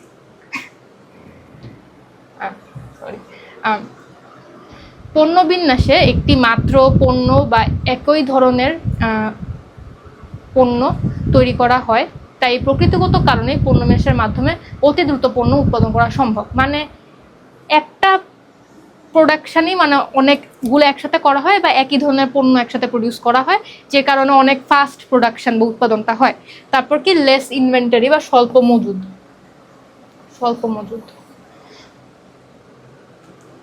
এ বিন্যাসে উৎপাদন প্রক্রিয়া এক প্রক্রিয়া হতে অন্য প্রক্রিয়ার কাঁচামাল বা উৎপাদিত পণ্য স্থানান্তরের প্রয়োজন হয় না, তাই কোথাও কোথাও মজুদের সুপ্ত জমে থাকে না। বেসিক্যালি বুঝাইছে যে প্রক্রিয়া বিন্যাস যখন আমরা পড়ছিলাম তখন আমরা পড়ছিলাম যে প্রক্রিয়া বিন্যাসের ক্ষেত্রে বিভাগ থেকে বিভাগে যায়, যে কারণে কিছু মানে ইনভেন্টরি বা এই যে মজুদগুলো নষ্ট হয়ে যায় বা জমে থাকে, যেটা পণ্য বিন্যাসের জন্য হয় না।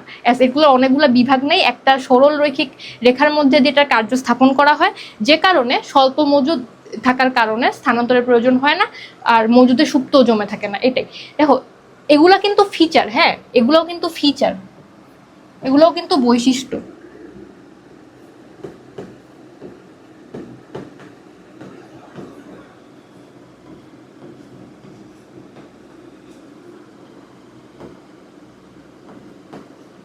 সরি আমার স্পেলিং ভুল হইলে, আমি অনেস্টলি আমার বাংলা স্পেলিং কিছু মনে নাই। যাই হোক, এটা ফিচার বা বৈশিষ্ট্য, কিন্তু এটা লেস ইনভেন্টারি, তারপর কম হচ্ছে মূলধন লাগা, তারপরে যে কুইক রেট অফ প্রসেস মানে দ্রুত প্রক্রিয়াকরণ হার, এগুলো কিন্তু ফিচার, এগুলো কিন্তু যে সুবিধা না। ফিচারের ক্ষেত্রে এগুলো মনে রাখা লাগবে, বা বৈশিষ্ট্যের ক্ষেত্রে এগুলো মনে রাখা লাগবে। এই বিন্যাসে উৎপাদন প্রক্রিয়ার এক প্রক্রিয়া হতে অন্য প্রক্রিয়ার কাঁচামাল বা উৎপাদিত পণ্য স্থানান্তরের প্রয়োজন হয় না, তাই কোথাও মজুদেরও সুপ্ত জমে থাকে না, এটাই। তারপর কি, ব্যয় হ্রাস, রিডিউসিং কস্ট। পণ্য বিন্যাসের ক্ষেত্রে কাঁচামাল শ্রমের মেশিনের অপচয় সহ সময়ের অপচয় কম হয়, তাই সামগ্রিকভাবে ব্যয় হ্রাস করা সম্ভব। আচ্ছা, সো প্রক্রিয়া বিন্যাসে পড়ছি, প্রক্রিয়া বিন্যাস করতে গেলে কস্ট বা ব্যয় বেশি, এটার পণ্য বিন্যাস এটার উল্টা, এটা হচ্ছে হ্রাস মানে ব্যয় হ্রাস করে, মানে কমায় দেয় আর কি। তারপর কি, সহজ তত্ত্বাবধান, ইজি সুপারভিশন। প্রক্রিয়া বিন্যাসে হচ্ছে তত্ত্বাবধান বেশি করা লাগতো, তাই সুপারভিশন বা তত্ত্বাবধান করা অনেক বেশি কঠিন বা জটিল ছিল। অন্যদিকে পণ্য বিন্যাসে তত্ত্বাবধান বেশি প্রয়োজন পড়ে না, যে কারণে এটার সহজ তত্ত্বাবধান করা সম্ভব। এই বিন্যাসের ক্ষেত্রে উৎপাদন কার্যক্রমকে বিভিন্ন ভাগে ভাগ করার প্রয়োজন হয় না, ফলে স্বল্প সংখ্যক তত্ত্বাবধায়কের সাহায্যে অতি সহজে বিন্যাসকে তত্ত্বাবধান করা যায়। এটাই মনে রাখবা কিন্তু, হ্যাঁ। বিন্যাসের ক্ষেত্রে উৎপাদন কার্যক্রমকে বিভিন্ন ভাগে ভাগ করা প্রয়োজন হয় না, এই কারণে স্বল্প সংখ্যক তত্ত্বাবধায়কের সাহায্যে অতি সহজে এই বিন্যাসকে তত্ত্বাবধান করা যায়। ইজি জিনিস, কিন্তু মানে পণ্য বিন্যাস ইজ বেসিক্যালি মোস্টলি প্রক্রিয়া বিন্যাসের উল্টাটা।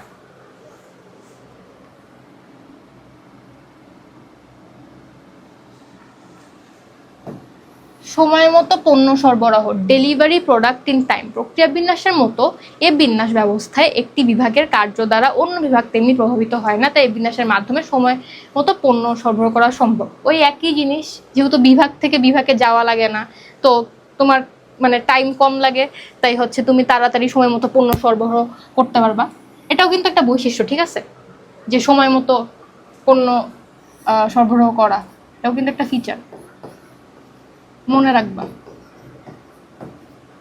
তারপর সহজ নিয়ন্ত্রণ, ইজি কন্ট্রোল, এটাও একটা ফিচার। সুবিধা অসুবিধাগুলো উৎসব ফিচার আর কি, এগুলো মানে যেগুলো ধরো তুমি বৈশিষ্ট্যটা যেগুলো পড়ো নাই, নতুন লাগতেছে, বৈশিষ্ট্য মনে হচ্ছে, ওগুলাকে তুমি বৈশিষ্ট্যের মধ্যে ফেলাবা। একই ধরনের পণ্য উৎপাদনের জন্য বিন্যাসটিকে করা হয় বিধায় সম্পাদিত কাজের মধ্যে তেমন বৈসাদৃশ্য থাকে না, তাই পণ্য বিন্যাসের ক্ষেত্রে নিয়ন্ত্রণ কাজ বেশ সহজ হয়। এটাই সর্বশেষে বলা যায়, পণ্য বিন্যাসের ক্ষেত্রে উপরোক্ত সুবিধাগুলো লক্ষ্য করা যায়। এই সুবিধাগুলো অর্জনের জন্য প্রতিষ্ঠানের প্রকৃতির সাথে সামঞ্জস্যতা বজায় রেখে বিন্যাসকারী তার প্রতিষ্ঠানে পণ্য বিন্যাস ব্যবস্থা চালু করতে পারে। ইজি জিনিস, পণ্য বিন্যাস কিন্তু অনেক সোজা, অনেক বেশি সোজা, প্রক্রিয়া বিন্যাসের মতো জটিল না, অত ফিচার নাই, অত বৈশিষ্ট্য নাই, যেগুলা আছে ওগুলা বুঝা ইজি, এগুলা নিয়ে কাজ করা ইজি।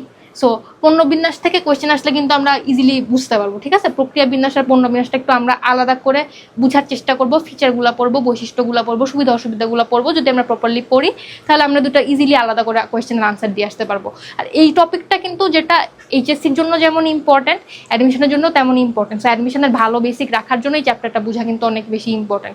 এখান থেকে সিকিউ আসে কনফার্ম ইউজুয়ালি, সো এটা একটু ভালো মতো পড়বা, ভালোই ইম্পর্টেন্ট চ্যাপ্টারটা অনেক বড়, তাই মনে হতে পারে যে অনেক বেশি প্যারাদায়ক, কিন্তু তুমি যদি চ্যাপ্টারটা একটা দুইটা বা তিনটা ভাগে ভাগ করে পড়ো, আমি দুইটা ভাগ করছি, ওইভাবে দুই ভাগে যদি ভাগ করে আমার জন্য পড়া ইজিয়ার হয়েছে। আমি এটা হচ্ছে একটা চ্যাপ্টার না ভেবে দুইটা চ্যাপ্টার মনে করছি, এভাবে আমার জন্য ইজিয়ার হয়েছে, তোমরা ওটাও করতে পারো। তারপর কি পণ্য বিন্যাসের অসুবিধা, এটাও যে গ ঘতে আসে আর কি।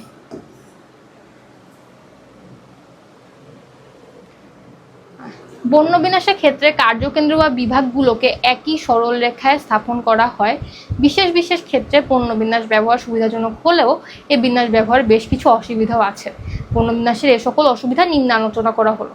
আচ্ছা, পুনর্ডিজাইনের সমস্যা, প্রবলেম ইন কি রিডিজাইন। একটি মাত্র পণ্য বা একই ধরনের পণ্য উৎপাদনের জন্য যেহেতু পণ্য বিন্যাস প্রণয়ন করা হয়, তাই পণ্য বা সেবা পুনর্ডিজাইনের ক্ষেত্রে বা রিডিজাইনের ক্ষেত্রে বিন্যাসটিকে প্রায় অকার্যকর বলে বিবেচিত হয়। মানে কি, এটার মানে হচ্ছে যে একই পণ্য বা একই ধরনের পণ্য যেহেতু এটা বারবার প্রডিউস করে পণ্য বিন্যাস দিয়ে, এ কারণে যখন এটা রিডিজাইন, মানে ধরো এটা একটা পেন, হ্যাঁ, এই পেনটা কালো, ঠিক আছে, এখন এটা আমি কালো বাদ দিয়ে এটার উপরে আমি একটা ডিজাইন বসাতে চাই, প্লাস আমি এটার কালার চেঞ্জ করতে চাই, মানে পুরাটাই চেঞ্জ করতে চাই, মানে ডিজাইন ওয়াইজ, মানে আউটলুক ওয়াইজ, তখন কি প্রবলেম হয়? তখন এই প্রবলেম হয় পণ্য বিন্যাসের ক্ষেত্রে, যে যেহেতু একই ধরনের প্রোডাক্ট বারবার প্রডিউস করতেছে, একই প্রোডাক্ট বারবার প্রডিউস করতেছে, এই কারণে ওদের কি প্রবলেম হয়? পুনর্ডিজাইনের সমস্যা হয়, মনে রাখবা। এটাও ফিচার প্লাস অসুবিধা, অধিক বিনিয়োগ, মোর ইনভেস্টমেন্ট। দ্রব্যবিন্যাসে যন্ত্রপাতির উপর নির্ভরিত বেশি থাকে বলে অধিক অর্থ বিনিয়োগ করতে হয়, মানে ওই যেটা বললাম যে মূলধন বেশি লাগে আর কি। তাছাড়া অনেক ক্ষেত্রে বিকল্প মেশিনেরও ব্যবস্থা করতে হয়, ফলে বিন্যাসের ক্ষেত্রে স্বাভাবিকভাবে অধিক মূলধন বিনিয়োগের প্রয়োজন পড়ে। উৎপাদন বন্ধ, শাটডাউন অফ প্রোডাকশন। এই বিন্যাসের ক্ষেত্রে উৎপাদন লাইনে হঠাৎ কোনো মেশিন নষ্ট হয়ে গেলে সম্পূর্ণ উৎপাদন প্রক্রিয়াটি বন্ধ হয়ে যায়, কারণ এই বিন্যাসটি একটি মেশিন বা বিভাগের সাথে লাইনে বিদ্যমান অন্য মেশিনের আন্তঃসম্পর্ক বিদ্যমান। এটার মানে হচ্ছে ধরো একটা ধরো ইন্টারনেট লাইন, ঠিক আছে, ইন্টারনেট লাইন আমরা পাওয়ার জন্য অনেক প্রসেস দিয়ে যাওয়া লাগে, এই তার ওই তার, এই মেশিন ওই মেশিন, অ্যান্টেনা, অনেক কিছু। ধরো মাঝখান দিয়ে একটা জিনিস নষ্ট হয়ে গেছে, তখন ধরো আমরা পড়ছিলাম না যে ধরো একটা র মেটেরিয়াল থাকে,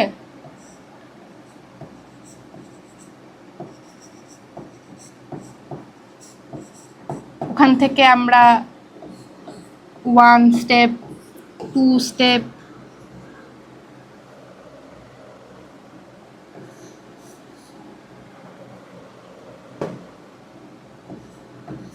3 স্টেপ, 4 স্টেপ, তারপর কি প্রোডাক্ট।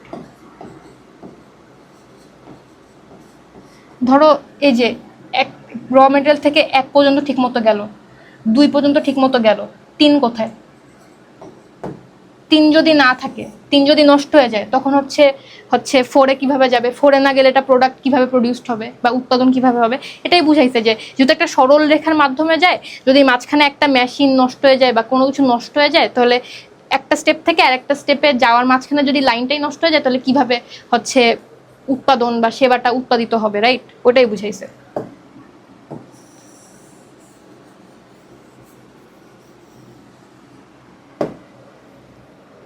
তাহলে উৎপাদন বন্ধ আমরা বুঝছি, বিন্যাসের ক্ষেত্রে উৎপাদন লাইনে হঠাৎ কোনো মেশিন নষ্ট হলে সম্পূর্ণ উৎপাদন প্রক্রিয়াটি বন্ধ হয়ে যায়, কারণ এই বিন্যাসে একটি মেশিনের বা বিভাগের সাথে লাইনে বিদ্যমান অন্য মেশিনের আন্তঃসম্পর্ক বিদ্যমান। আন্তঃসম্পর্ক, এখানে কি ওয়ার্ডটা কি? আন্তঃসম্পর্ক, ইন্টার রিলেশন।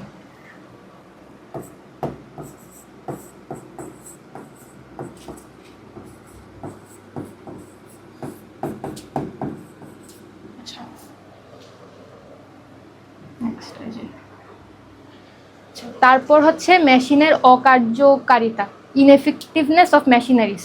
কোনো কারণে পণ্যের চাহিদা হ্রাস পেলে পণ্য বিনাশের সাথে জড়িত সকল মেশিন বন্ধ রাখতে হয় বা উৎপাদন ক্ষমতা হ্রাস করতে হয়, ফলে দীর্ঘমেয়াদে মেশিনের কার্যকারিতা হ্রাস পায়। মানে কি, ওই যে আমরা মাত্র যেটা পড়লাম যে একটা স্টেপ করে যায়, তো একটা স্টেপের যদি মেশিন ধরো নষ্ট, তখন যেহেতু মেশিন নষ্ট হয়ে যাচ্ছে, তখন তো উৎপাদনটা উৎপাদিত হচ্ছে না বা পণ্যটা উৎপাদিত হচ্ছে না। তখন কি হয় যে কোনো কারণে পণ্যের চাহিদা হ্রাস পেলে পণ্য বিনাশের সাথে জড়িত সকল মেশিন বন্ধ রাখতে হয় বা উৎপাদন ক্ষমতা হ্রাস করতে হয়। মানে কি, ধরো কোনো কারণে, ধরো আমি একটা সিজনাল কোনো একটা ড্রিঙ্ক বা বেভারেজ আমি প্রডিউস করতেছি, ঠিক আছে? ধরো আমের জুস। এখন গরমকালে তো মানুষ খুব একটা আমের জুস কিনে খায় না, কিনলে কখন কিনবে? শীতকালে কিনবে। বা আবার উল্টাটাও হতে পারে যে গরমকালে মানুষ বেশি জুস খেতে চায়, বাট অনেকে আম কিনতে পারতেছে না, তখন তারা জুস কিনে খায়। মানে এটা জাস্ট র্যান্ডাম এক্সাম্পল, এটা অত ডিপ না। বাট তাও ধরো এটা যেহেতু একটা সিজনাল জিনিস, তখন ধরো এক সিজনে এই প্রোডাক্ট বা এই পণ্যটা ইউজ হ্রাস পেলো, মানে মানুষ কম কিনে, তখন কি হয়? মেশিনারিজগুলো বসে থাকে বা মেশিনারিজগুলো দিয়ে কাজ করা যায় না, অন্য কোনো কাজেও লাগানো যায় না। এ কারণে মেশিনের অকার্যকারিতা দেখা যায় বা ডেপ্রিসিয়েশন হয়ে যায়, বা মেশিনটা আস্তে আস্তে মেশিনের কার্যকারিতা হ্রাস পায়, এটাই বুঝাইছে। নমনীয়তার প্রভাব, lack of flexibility, opposite to প্রক্রিয়া বিন্যাস, যেখানে অনেক বেশি নমনীয়তা আছে, পণ্য বিন্যাসে তেমন নমনীয়তা নাই, কারণ একটা সরল রেখা প্রোডাকশন সিস্টেম ফলো করে, যেটা ফলো করার কারণে নমনীয়তা ওরা রাখতে পারে না বা এই কার্যকারিতার মধ্যে নমনীয়তা আসে না। পণ্য বিন্যাসে সাধারণত অনমনীয় প্রকৃতির হয়, কারণ দ্রব্যের চাহিদা বা ডিজাইনের পরিবর্তন হলে যন্ত্রপাতির বৃহৎ পরিবর্তন করতে হয়। এই যে দ্রব্যের চাহিদা বা ডিজাইন পরিবর্তন হলে যন্ত্রপাতির পরিবর্তন করতে হয়, কিন্তু নানার কারণে তা সম্ভব হয় না। ধরো অনেক বেশি মূলধন তো এমনিও ইনভেস্ট করা লাগতেছে, আরও বেশি মূলধন ইনভেস্ট করা লাগলো, তখন তো অবভিয়াসলি নমনীয়তার অভাব দেখাই যাবে, রাইট? সো এগুলাও কিন্তু কাইন্ড অফ ফিচার প্লাস অসুবিধা। এগুলা থেকে এভাবে করে বুঝায়, মানে এইসব পয়েন্টগুলো আপলিফ্ট করে উদ্দীপকে কোনো একটা স্টোরি দিবে, ওটা দিয়ে তোমার বুঝা লাগবে যে কি নিয়ে কথা বলতেছে। সো এগুলো একটু ঠিক মতো মনে রাখবে, এগুলোও ফিচার। বিশেষায়িত ভবন, স্পেশালাইজড বিল্ডিং, পণ্য বিন্যাসের জন্য বিশেষভাবে ডিজাইনকৃত ভবনের প্রয়োজন হয়।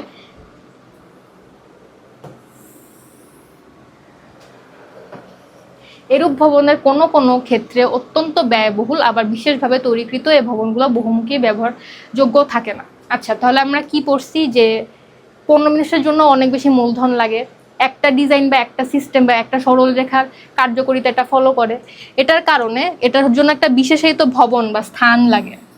মানে একটা প্রোডাক্ট প্রডিউস করে, একই টাইপের প্রোডাক্ট প্রডিউস করবে বা একটা প্রোডাক্টই অনেকগুলো প্রডিউস করবে, তখন কি লাগবে? বিশেষায়িত ভবন। বিশেষায়িত ভবনে আমরা অন্য টাইপের জিনিস কিন্তু প্রডিউস করতে পারবো না, উৎপাদন করতে পারবো না, অন্য প্রোডাক্টের জন্য ওই মেশিনারিগুলো ইউজ করতে পারবো না। এ কারণে এক টাইপের জিনিস প্রডিউস করার জন্য আমাদের পণ্য বিন্যাস ফলো করা লাগে, ওটার জন্য আমাদের বিশেষায়িত ভবন লাগে। যখন বিশেষায়িত ভবন একটা থাকে তখন ওটা অনেক ব্যয়বহুল, এটার জন্য অনেক বেশি কস্ট লাগে। আর যদি তখন ঠিকমতো আমরা সেল না করতে পারি বা ঠিকমতো প্রডিউস না করতে পারি, তখন কিন্তু একটা ক্ষতি হয়ে যায় ব্যবসার। এটাই বুঝাইছে যে পণ্য বিন্যাসের জন্য বিশেষভাবে ডিজাইনকৃত ভবনের প্রয়োজন হয়, এরূপ ভবনের কোনো কোনো ক্ষেত্রে অত্যন্ত ব্যয়বহুল। আবার বিশেষভাবে তৈরিকৃত ভবনগুলো বহুমুখী ব্যবহারের জন্য যোগ্য না, এই কারণে পণ্য বিন্যাসের এটা একটা ভালোই অসুবিধা। আই থিঙ্ক এটা ওয়ান অফ দ্য মেইন অসুবিধা। আচ্ছা, যাই হোক, পরিশেষে বলা যায় বিশেষ সুবিধা অর্জনের জন্য পণ্য বিন্যাস ব্যবস্থা চালু করা হলেও উপরোক্ত ক্ষেত্রে এগুলো বিন্যাসের অসুবিধা বা সমস্যাসমূহ লক্ষ্য করা যায়। আচ্ছা আচ্ছা আচ্ছা আমরা প্রক্রিয়া বিন্যাস পড়ছি, পণ্য বিন্যাস পড়ছি, একটার ইম্পর্টেন্স পড়ছি আর দুইটারই ইম্পর্টেন্স পড়ছি, ফিচার্স পড়ছি, তারপর সুবিধা অসুবিধা পড়ছি। আমরা যদি এগুলো প্রপারলি পড়ি তাহলে আমরা দুইটা আলাদা করে বুঝতে পারবো। আর এবার এই টপিকে আমরা পড়বো প্রক্রিয়া বিন্যাস এবং পণ্য বিন্যাসের পার্থক্য। আমরা যদি আগের কনসেপ্টগুলো ঠিকমতো বুঝি, প্রক্রিয়া বিন্যাস আর পণ্য বিন্যাস আলাদাভাবে প্রপারলি বুঝি, তাহলে আমাদের জন্য এই টপিকটা বোঝা অনেক ইজি। আর এইটা বেস করে কিন্তু সিকিউ আসে, এটার জন্য সিকিউ এর জন্য কিন্তু অনেক ভালো ইম্পর্টেন্ট একটা টপিক। এখান থেকে সিকিউ আসেই, মোস্ট অফ দ্য টাইম আসে। সো এটা কিসের জন্য? গ এর জন্য, ঘ এর জন্য, খ এর জন্য ইম্পর্টেন্ট। আচ্ছা, কি বলছে দেখি আমরা। কারখানা বিন্যাসের ক্ষেত্রে যে সকল বিন্যাস ব্যবস্থা করা হয় তাদের মধ্যে প্রক্রিয়া বিন্যাস এবং পণ্য বিন্যাস অন্যতম। এ দুটি বিন্যাস একে অপরের পরিপূরক বা পরস্পর বিরোধী নয়। এটা কিন্তু কম্পিট করে না, বা এটা আবার কমপ্লিমেন্টারিও না। মানে কি, এটার পরিপূরক না আবার বিরোধীও না, এটা জাস্ট দুইটা ডিফারেন্ট সিস্টেম বিন্যাসের। আচ্ছা, প্রতিষ্ঠানের কার্য প্রকৃতি, উৎপাদনের প্রকৃতি এবং উৎপাদিত পণ্যের প্রকৃতির উপর ভিত্তি করে কোনো কোনো প্রতিষ্ঠান প্রক্রিয়া বিন্যাস ব্যবহার করে, আবার কোনো কোনো প্রতিষ্ঠান পণ্য বিন্যাস ব্যবহার করে। প্রক্রিয়া বিন্যাস এবং পণ্য বিন্যাসের মধ্যে পার্থক্য নিম্নে আলোচনা করা হলো। আচ্ছা, এটা কিন্তু অনেক ইম্পর্ট্যান্ট, এটা মুখস্থ করে রাখবা, মেমোরাইজ, 4টা মেমোরাইজ করবা। তোমাদের যদি কি পয়েন্টস আলাদা করতে প্যারা হয়, তোমরা যদি এটা একটু গো থ্রু করো, তোমরা এটার মধ্যে অনেকগুলো কি পয়েন্টস পাবা, তারপর ওগুলো পড়লে আরো বেশি ডিস্টিংটিভলি তোমরা কি পয়েন্টসগুলো আলাদা করতে পারবা। আচ্ছা, তাহলে আমরা আবার গো থ্রু করি, একই জিনিস আবার গো থ্রু করতেছি। প্রথমে আমরা কি দেখব? সংজ্ঞা। একই উদ্দেশ্য, প্রক্রিয়া বিন্যাসের জন্য সংজ্ঞা কি? একই উদ্দেশ্য অর্জনের জন্য প্রয়োজনীয় কার্যসমূহকে সমকার্য কেন্দ্র অথবা সমকার্য বিভাগে ভাগ করা হলে তাকে প্রক্রিয়া বিন্যাস বলে। অন্যদিকে পণ্য বিন্যাস কি? যে বিন্যাসে কার্যকেন্দ্র বা বিভাগগুলোকে একটি রেখার পথে স্থাপন করা হয় তাকে পণ্য বিন্যাস বলে। তাহলে আমরা কি পড়লাম? যে প্রয়োজনীয় কার্যসমূহকে সমকার্য কেন্দ্রে অথবা সমকার্য বিভাগে ভাগ করা হলে তাকে প্রক্রিয়া বিন্যাস বলে। আর কি? পণ্য বিন্যাস কি? যে বিন্যাসের কার্যকেন্দ্র বা বিভাগগুলোকে একটি রেখার পথে স্থাপন করা হয় তাকে পণ্য বিন্যাস বলে। আচ্ছা, আই গেস আমরা আলাদা করতে পারবো আন্ডারলাইনগুলো করে। একটা কি? প্রয়োজনীয় কার্যসমূহ সমকার্য কেন্দ্রে অথবা সমকার্য বিভাগে, মানে সিমিলার কেন্দ্রে বা সিমিলার বিভাগে বা সমজাতীয় কেন্দ্রে বা সমজাতীয় বিভাগে ভাগ করা হলে তাকে প্রক্রিয়া বিন্যাস বলে। আর পণ্য বিন্যাস কি? কার্যকেন্দ্র বা বিভাগগুলোকে একটি রেখার পথে, কি একটি রেখার পথে, লিনিয়ার, সমরৈখিক কিনা পথে স্থাপন করা হলে তাকে পণ্য বিন্যাস বলে। আচ্ছা, তারপর কি? বিন্যাসের প্রকৃতি। প্রক্রিয়া বিন্যাসের ক্ষেত্রে কাজগুলোকে সমজাতীয়তার ভিত্তিতে বিভিন্ন ভাগে ভাগ করে একই ধরনের প্রক্রিয়ার অন্তর্ভুক্ত করা হয়। আর পণ্য বিন্যাস কি? পণ্য বিন্যাসের ক্ষেত্রে বিন্যাস ব্যবস্থাকে একটি সরল রেখা বরাবর সাজানো হয়, তবে কোনো কোনো ক্ষেত্রে LOSU আকৃতিরও হতে পারে। আচ্ছা, কি বলছে? প্রক্রিয়া বিন্যাসের ক্ষেত্রে কাজগুলোকে সমজাতীয়তার ভিত্তিতে বিভিন্ন ভাগে ভাগ করে, এটাই মানে আগে যেটা সংজ্ঞা দিচ্ছে ওইটাই, ওটা প্রকৃতিতে বলছে। আর এটা কি? একটা সরল রেখা বরাবর সাজানো, কোনো প্রবলেম হলে LOS এবং U আকৃতিও হতে পারে। আচ্ছা, তারপর কি? প্রয়োগ ক্ষেত্র, কোথায় এটার প্রয়োগ করা হয়? সাধারণত স্বল্প পরিমাণ পণ্য বা সেবা উৎপাদনের জন্য প্রক্রিয়া বিন্যাস করা হয়। আর বৃহদায়তন উৎপাদন বা একই ধরনের পণ্য উৎপাদনের ব্যবস্থায় বিন্যাসটি ব্যবহার করা হয়। এটা কি? স্বল্প পরিমাণ পণ্য বা সেবা উৎপাদনের জন্য প্রক্রিয়া বিন্যাস, আর বৃহদায়তন উৎপাদন বা একই ধরনের পণ্যের জন্য পণ্য বিন্যাস। আচ্ছা, গুরুত্বারোপ। প্রক্রিয়া বিন্যাসের ক্ষেত্রে অধিক নমনীয়তার বিষয়টি উপর গুরুত্বারোপ করা হয়, মানে যত বেশি নমনীয়তা ওটাই প্রক্রিয়া বিন্যাসের জন্য ভালো। অন্যদিকে পণ্য বিন্যাসের ক্ষেত্রে কি? এই বিন্যাস ব্যবস্থায় উৎপাদন প্রক্রিয়ার উপর গুরুত্ব না দিয়ে সমজাতীয় দ্রব্য উৎপাদনের উপর অত্যাধিক গুরুত্ব দেওয়া হয়। কি? উৎপাদন প্রক্রিয়ার উপরে গুরুত্ব না দিয়ে সমজাতীয় দ্রব্য উৎপাদনের উপর অত্যাধিক গুরুত্ব দেওয়া হয়।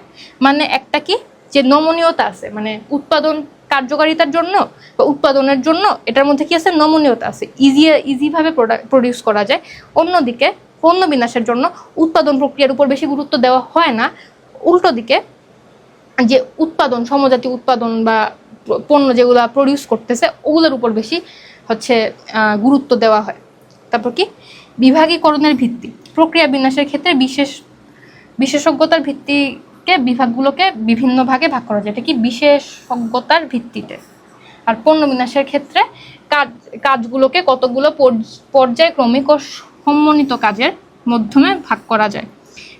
সো প্রক্রিয়া বিন্যাসে কি বিশেষজ্ঞতার উপর বেশি ফোকাস করে, আর পণ্য বিন্যাসে কি পর্যায়ক্রমিক ও সমন্বিত কাজের মাধ্যমে বিভক্ত করা যায়। আচ্ছা, তোমরা এখান থেকেও চাইলে নোট করে রাখতে পারো যে এগুলা আন্ডারলাইন করছি, ওগুলাও ভালোই ইম্পর্টেন্ট। এগুলা আন্ডারলাইন করেও তুমি কি পয়েন্টস বের করে রাখতে পারো, আগে যা পড়ছি ওগুলা এখানে শর্টে দেওয়া আছে।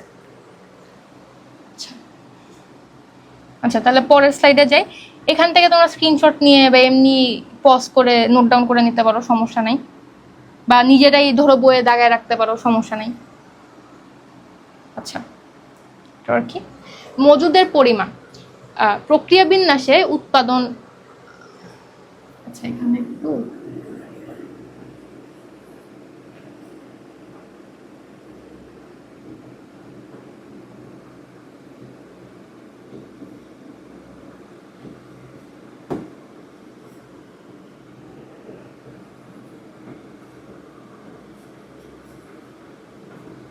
আমার বাংলা হ্যান্ডরাইটিং অনেক খারাপ, আবার সরি।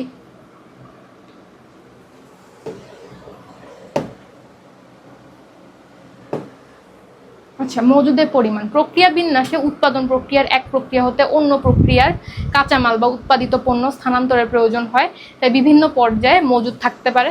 মানে এই যে স্থানান্তরের প্রয়োজন হয়, যে কারণে বিভিন্ন পর্যায়ে মজুদ থাকতে পারে। অন্যদিকে কি, পণ্য বিন্যাসে উৎপাদন প্রক্রিয়া এক প্রক্রিয়া হতে অন্য প্রক্রিয়া কাঁচামাল উৎপাদন পথে স্থানান্তর প্রয়োজন হয় না, তাই মজুদের স্তূপ জমে থাকে না। মানে অপোজিট আর কি, প্রক্রিয়া বিন্যাসে মজুদ জমে থাকে কারণ হচ্ছে স্থানান্তর করা লাগে, আর পণ্য বিন্যাসে মজুদ জমে থাকে না কারণ কি স্থানান্তর করা লাগে না। আচ্ছা, স্থানের প্রয়োজনীয়তা। প্রক্রিয়া বিন্যাসের ক্ষেত্রে উৎপাদন কার্যক্রমকে বিভিন্ন বিভাগে ভাগ করা হয়, বিধায় ক্ষেত্রে প্রচুর পরিমাণে স্থানের প্রয়োজন হয়। কেন, বিভিন্ন বিভাগে ভাগ করা হয় বিধায় এক্ষেত্রে প্রচুর পরিমাণে স্থান প্রয়োজন হয়। অন্যদিকে পণ্য বিন্যাসের ক্ষেত্রে উৎপাদন কার্যক্রমকে সরল রৈখিক ও ধারাবাহিকতাভাবে সাজানো হয়, বিধায় ক্ষেত্রে তুলনামূলক কম জায়গার প্রয়োজন হয়। তারপর কি, তত্ত্বাবধায়কের সংখ্যা। আচ্ছা, প্রক্রিয়া বিন্যাসের ক্ষেত্রে উৎপাদন কার্যক্রমকে বিভিন্ন ভাগে ভাগ করার প্রয়োজন হয়, ফলে তত্ত্বাবধানের জন্য অধিক সংখ্যক তত্ত্বাবধায়কের প্রয়োজন হয়। আচ্ছা, কি বলছে যে তত্ত্বাবধায়কের সংখ্যা কি, বিন্যাসের ক্ষেত্রে উৎপাদন কার্যক্রমকে বিভিন্ন ভাগে ভাগ করার প্রয়োজন হয়, ফলে তত্ত্বাবধানের জন্য অধিক সংখ্যক তত্ত্বাবধায়কের প্রয়োজন হয়। মানে আমরা আগেও পড়ছি অনেকগুলো বিভাগে ভাগ করা হয়, প্রত্যেকটা বিভাগের জন্য তত্ত্বাবধানের জন্য বেশি লোক লাগে, কারণ তত্ত্বাবধায়কের সংখ্যা বেশি। পণ্য বিভাগের ক্ষেত্রে কি, বিন্যাসের ক্ষেত্রে উৎপাদন কার্যক্রমকে বিভিন্ন ভাগে ভাগ করার প্রয়োজন হয় না, ফলে তত্ত্বাবধানের জন্য স্বল্প সংখ্যক তত্ত্বাবধায়কের প্রয়োজন হয়। আমি বারবার একই জিনিস বলতেছি যাতে তোমাদের মাথায় ঢুকে যায়, বারবার একই জিনিস বললে তোমাদের মাথায় ঠিক মতো সেট হয়ে থাকবে, তোমরা ভুলবা না। সো মানে একটা জিনিস বারবার রিকল করলে মানে সেট হয়ে যায়, সো লাইক একটু মন দিয়ে শুনলে it will be easier for you all. আচ্ছা, তারপর কি, নিয়ন্ত্রণ ব্যবস্থা। প্রক্রিয়া বিন্যাসে নিয়ন্ত্রণ ব্যবস্থায় জটিলতার সৃষ্টি হয়, কারণ একই সাথে বিভিন্ন বিভাগের কার্যাবলীকে সঠিকভাবে নিয়ন্ত্রণ করা একক ব্যক্তির পক্ষে সম্ভব হয় না। জটিলতা কেন সৃষ্টি হয়, এই যে অনেকগুলো বিভাগের কারণে। অন্যদিকে পণ্য বিন্যাস কি, একই ধরনের পণ্য উৎপাদনের জন্য এই বিন্যাসটি করা হয়, বিধায় সম্পাদিত কাজের মধ্যে তেমন বৈসাদৃশ্য থাকে না, তাই পণ্য বিন্যাসের ক্ষেত্রে নিয়ন্ত্রণ কাজ বেশ সহজ হয়। মানে একই উৎপাদনের জন্য বিন্যাসটি করা হয়, তাই জন্য বেশিরভাগ যেসব সম্পাদিত কাজ থাকে তার মধ্যে কোনো ডিফারেন্স বা বৈসাদৃশ্য থাকে না। সো ইজিয়াল, মানে তত্ত্বাবধানও কম লাগে, স্থানান্তর করা কম লাগে, এই কারণে নিয়ন্ত্রণ ব্যবস্থাও এটার ইজি হয় কম্পেয়ার টু প্রক্রিয়া বিন্যাস। কারণ প্রক্রিয়া বিন্যাসে অনেক কিছু করা লাগে যেটা পণ্য বিন্যাসে করা লাগে না। আচ্ছা, প্রক্রিয়া বিন্যাস এবং পণ্য বিন্যাসের পার্থক্যের মধ্যে কি বলা যায় পরিশেষে, প্রক্রিয়া বিন্যাস এবং পণ্য বিন্যাস প্রক্রিয়া দুটি গুরুত্বপূর্ণ পদ্ধতি। উভয় পদ্ধতির সাহায্যে উৎপাদন কার্যক্রম পরিচালিত হলেও উপরোক্ত ক্ষেত্রগুলো এ দুটো বিন্যাস পদ্ধতির মধ্যে ব্যাপক পার্থক্য লক্ষ্য করা যায়। আচ্ছা, ফাইনালি আমরা প্রক্রিয়া বিন্যাস আর পণ্য বিন্যাসটা শেষ করছি। এখন আমরা স্থির অবস্থান বিন্যাসের দিকে যাইতে পারবো। যে স্থির অবস্থান বিন্যাসের ধারণা হচ্ছে ক খ গ ঘ সব জায়গাতেই লাগে।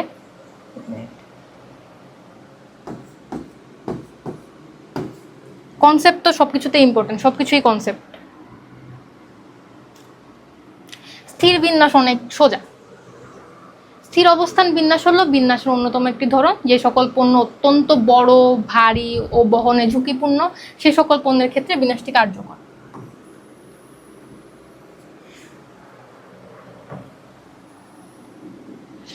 জাহাজ নির্মাণ, বড় ধরনের ইঞ্জিন সংযোজন, রেলের ইঞ্জিন, বৃহৎ নৌকা বা স্টিমার নির্মাণ, ড্যাম নির্ণয়, মহাকাশ যান নির্মাণ, বাড়িঘর তৈরি বা মেরামত, তেলকূপ খনন ইত্যাদি ক্ষেত্রে স্থির বিন্যাস ব্যবহৃত হয়।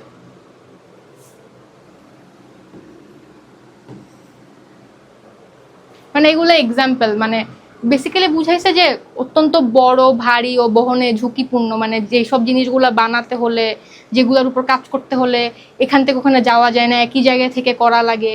ধরো কোনো ফ্লাইওভার বানাচ্ছে, ঠিক আছে, একটা রাস্তায়, সো এখান থেকে ওখানে তুমি যেতে পারবে না, তোমার এক জায়গায় হয়েই একটা এলাকা থেকে অন্য এলাকায় ফ্লাইওভারটা নিয়ে যাওয়া লাগবে, রাইট?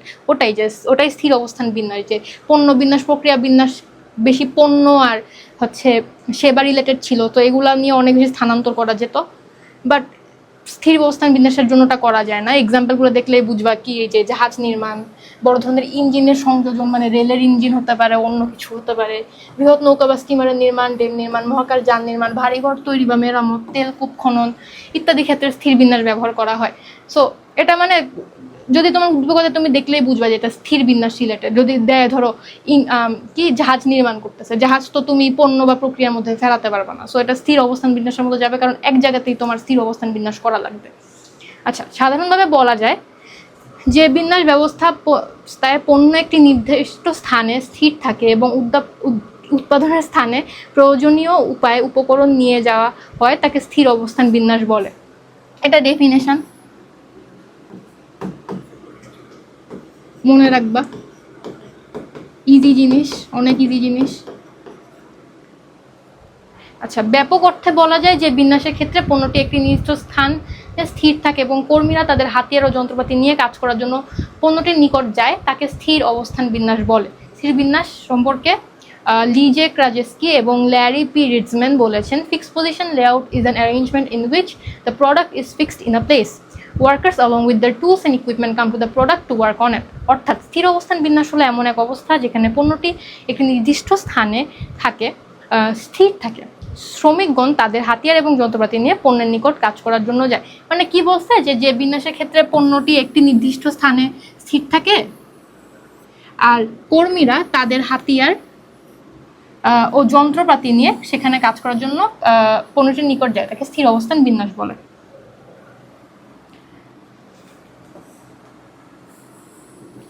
মানে এক জায়গায় পণ্যটা আছে, ওখানে যে কর্মীরা কাজ করতেছে, ওখানে যন্ত্রপাতি নিয়ে যে কাজ করতেছে, এটাই বুঝেছে।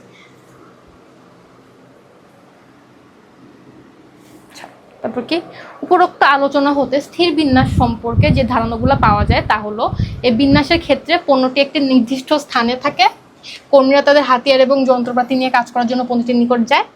অধিকাংশ বড় বড় প্রকল্পের ক্ষেত্রে স্থির বিন্যাস ব্যবহার করা হয়। ইম্পর্টেন্ট, এ বিন্যাসের মাধ্যমে পণ্য পরিবহনের সাথে জড়িত সময়, ঝুঁকি, আইনগত জটিলতা ইত্যাদি দূর করা সম্ভব হয়।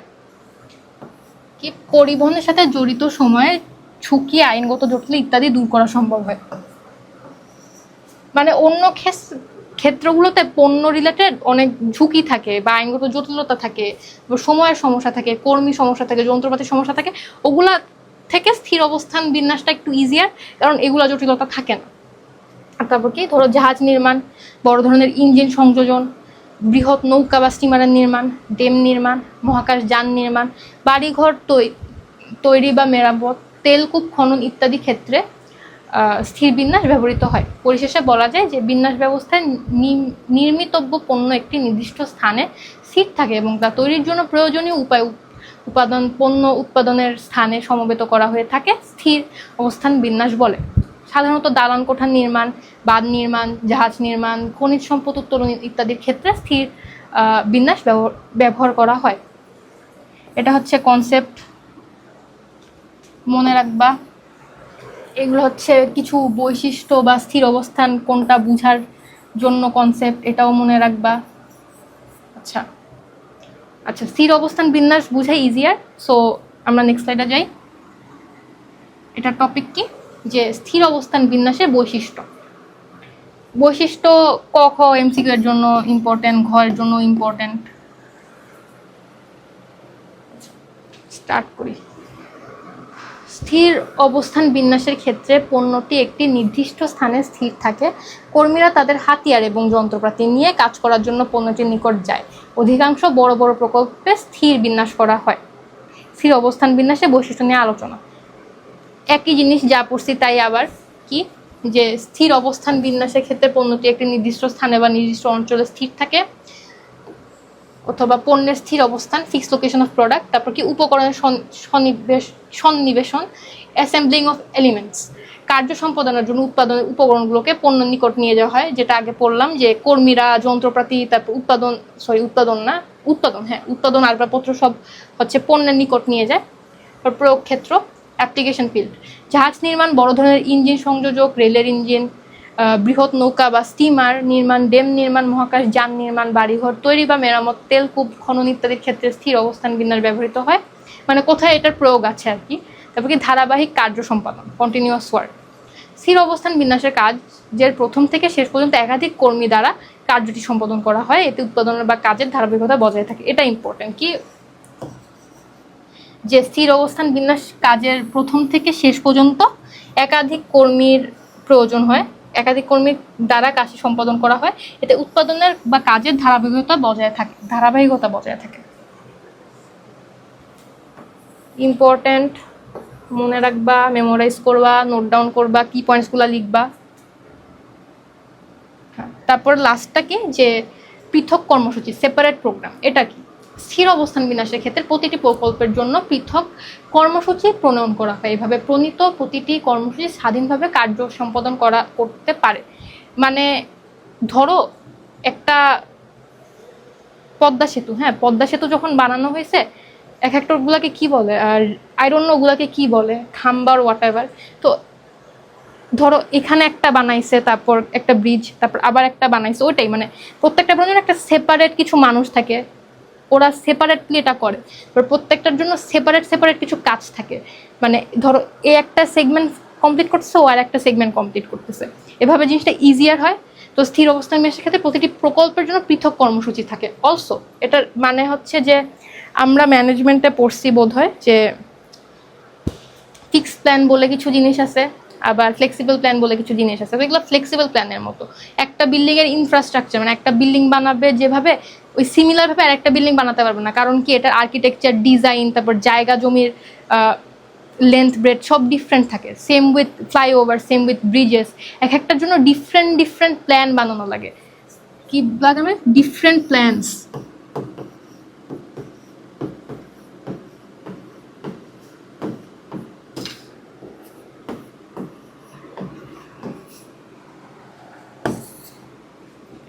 ডিফারেন্ট প্ল্যানস লাগে, এই কারণে বসে সেপারেট প্রোগ্রাম বা পৃথক কর্মসূচি ফর ডিফারেন্ট।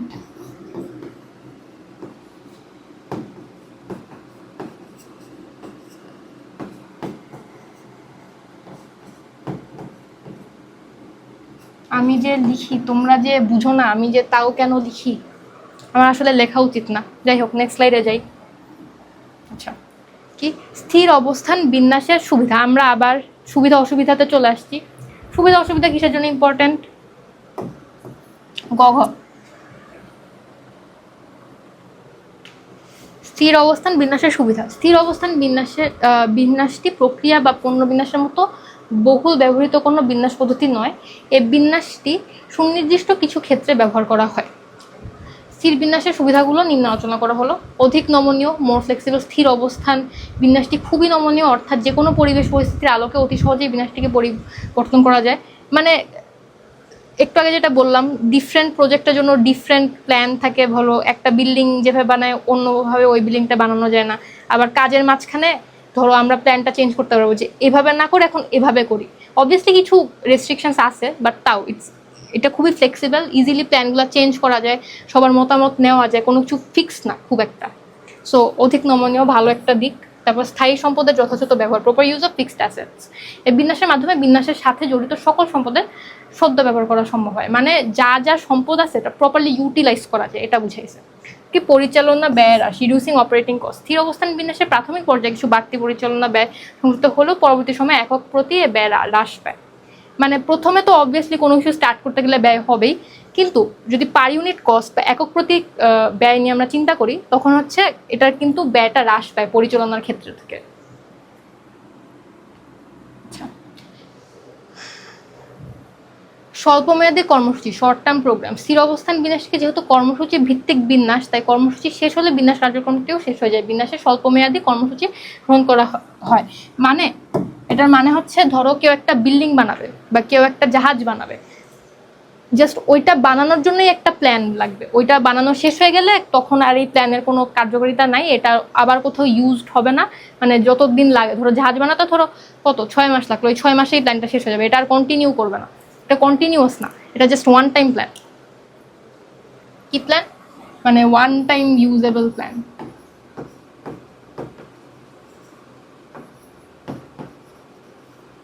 আচ্ছা, এবারে সহজ তত্ত্বাবধান, ইজি সুপারভিশন। অন্যান্য বিন্যাস ব্যবস্থা হতে স্থির অবস্থান বিন্যাসের ক্ষেত্রে তত্ত্বাবধান কাজটি অধিক সহজ হয়, এ কারণে বিন্যাসের আওতায় সম্পাদিত কাজটি দৃশ্যমান। অতএব বলা যায় স্থির অবস্থান বিন্যাসের ক্ষেত্রে উপরে উল্লেখিত সুবিধাগুলো অর্জন করা সম্ভব হয়। তবে সুবিধা অর্জনের চেয়ে বিন্যাস ব্যবস্থা চালু করার মূল প্রতিপাদ্য বিষয় হলো এর প্রায়োগিক সম্ভাবনা।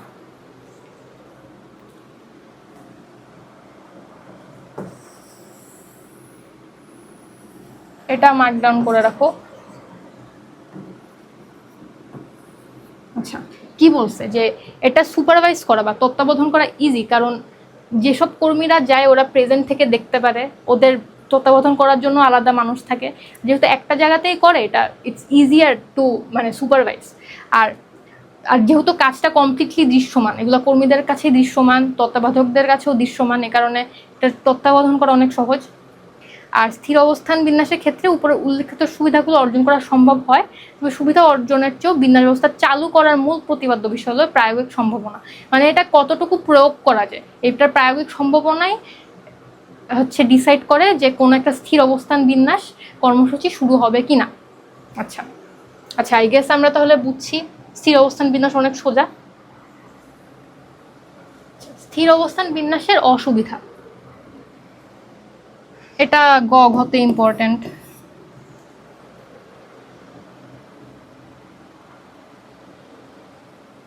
আচ্ছা, স্থির অবস্থান বিন্যাসের বেশ কিছু সুবিধা থাকা সত্ত্বেও এর কিছু অসুবিধাও আছে। স্থির অবস্থান বিন্যাসের এই সকল অসুবিধা নিয়ে নিম্নে আলোচনা করা হলো। অত্যধিক স্থাপনা ব্যয়, মোর ইস্টাবলিশমেন্ট কস্ট।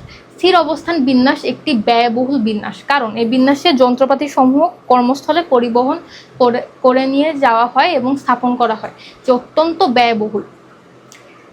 আচ্ছা, সো জিনিসটা কি যে আমরা তো কোনো বিল্ডিং বা কোনো ব্রিজ বা কোনো কিছু মানে ইস্টাবলিশ করতে গেলে, মানে কনস্ট্রাকশন সাইট যেটা কনস্ট্রাক্ট করা লাগে, ওগুলোর জন্য যেসব জিনিস লাগে ওগুলো অবভিয়াসলি অনেক ব্যয়বহুল।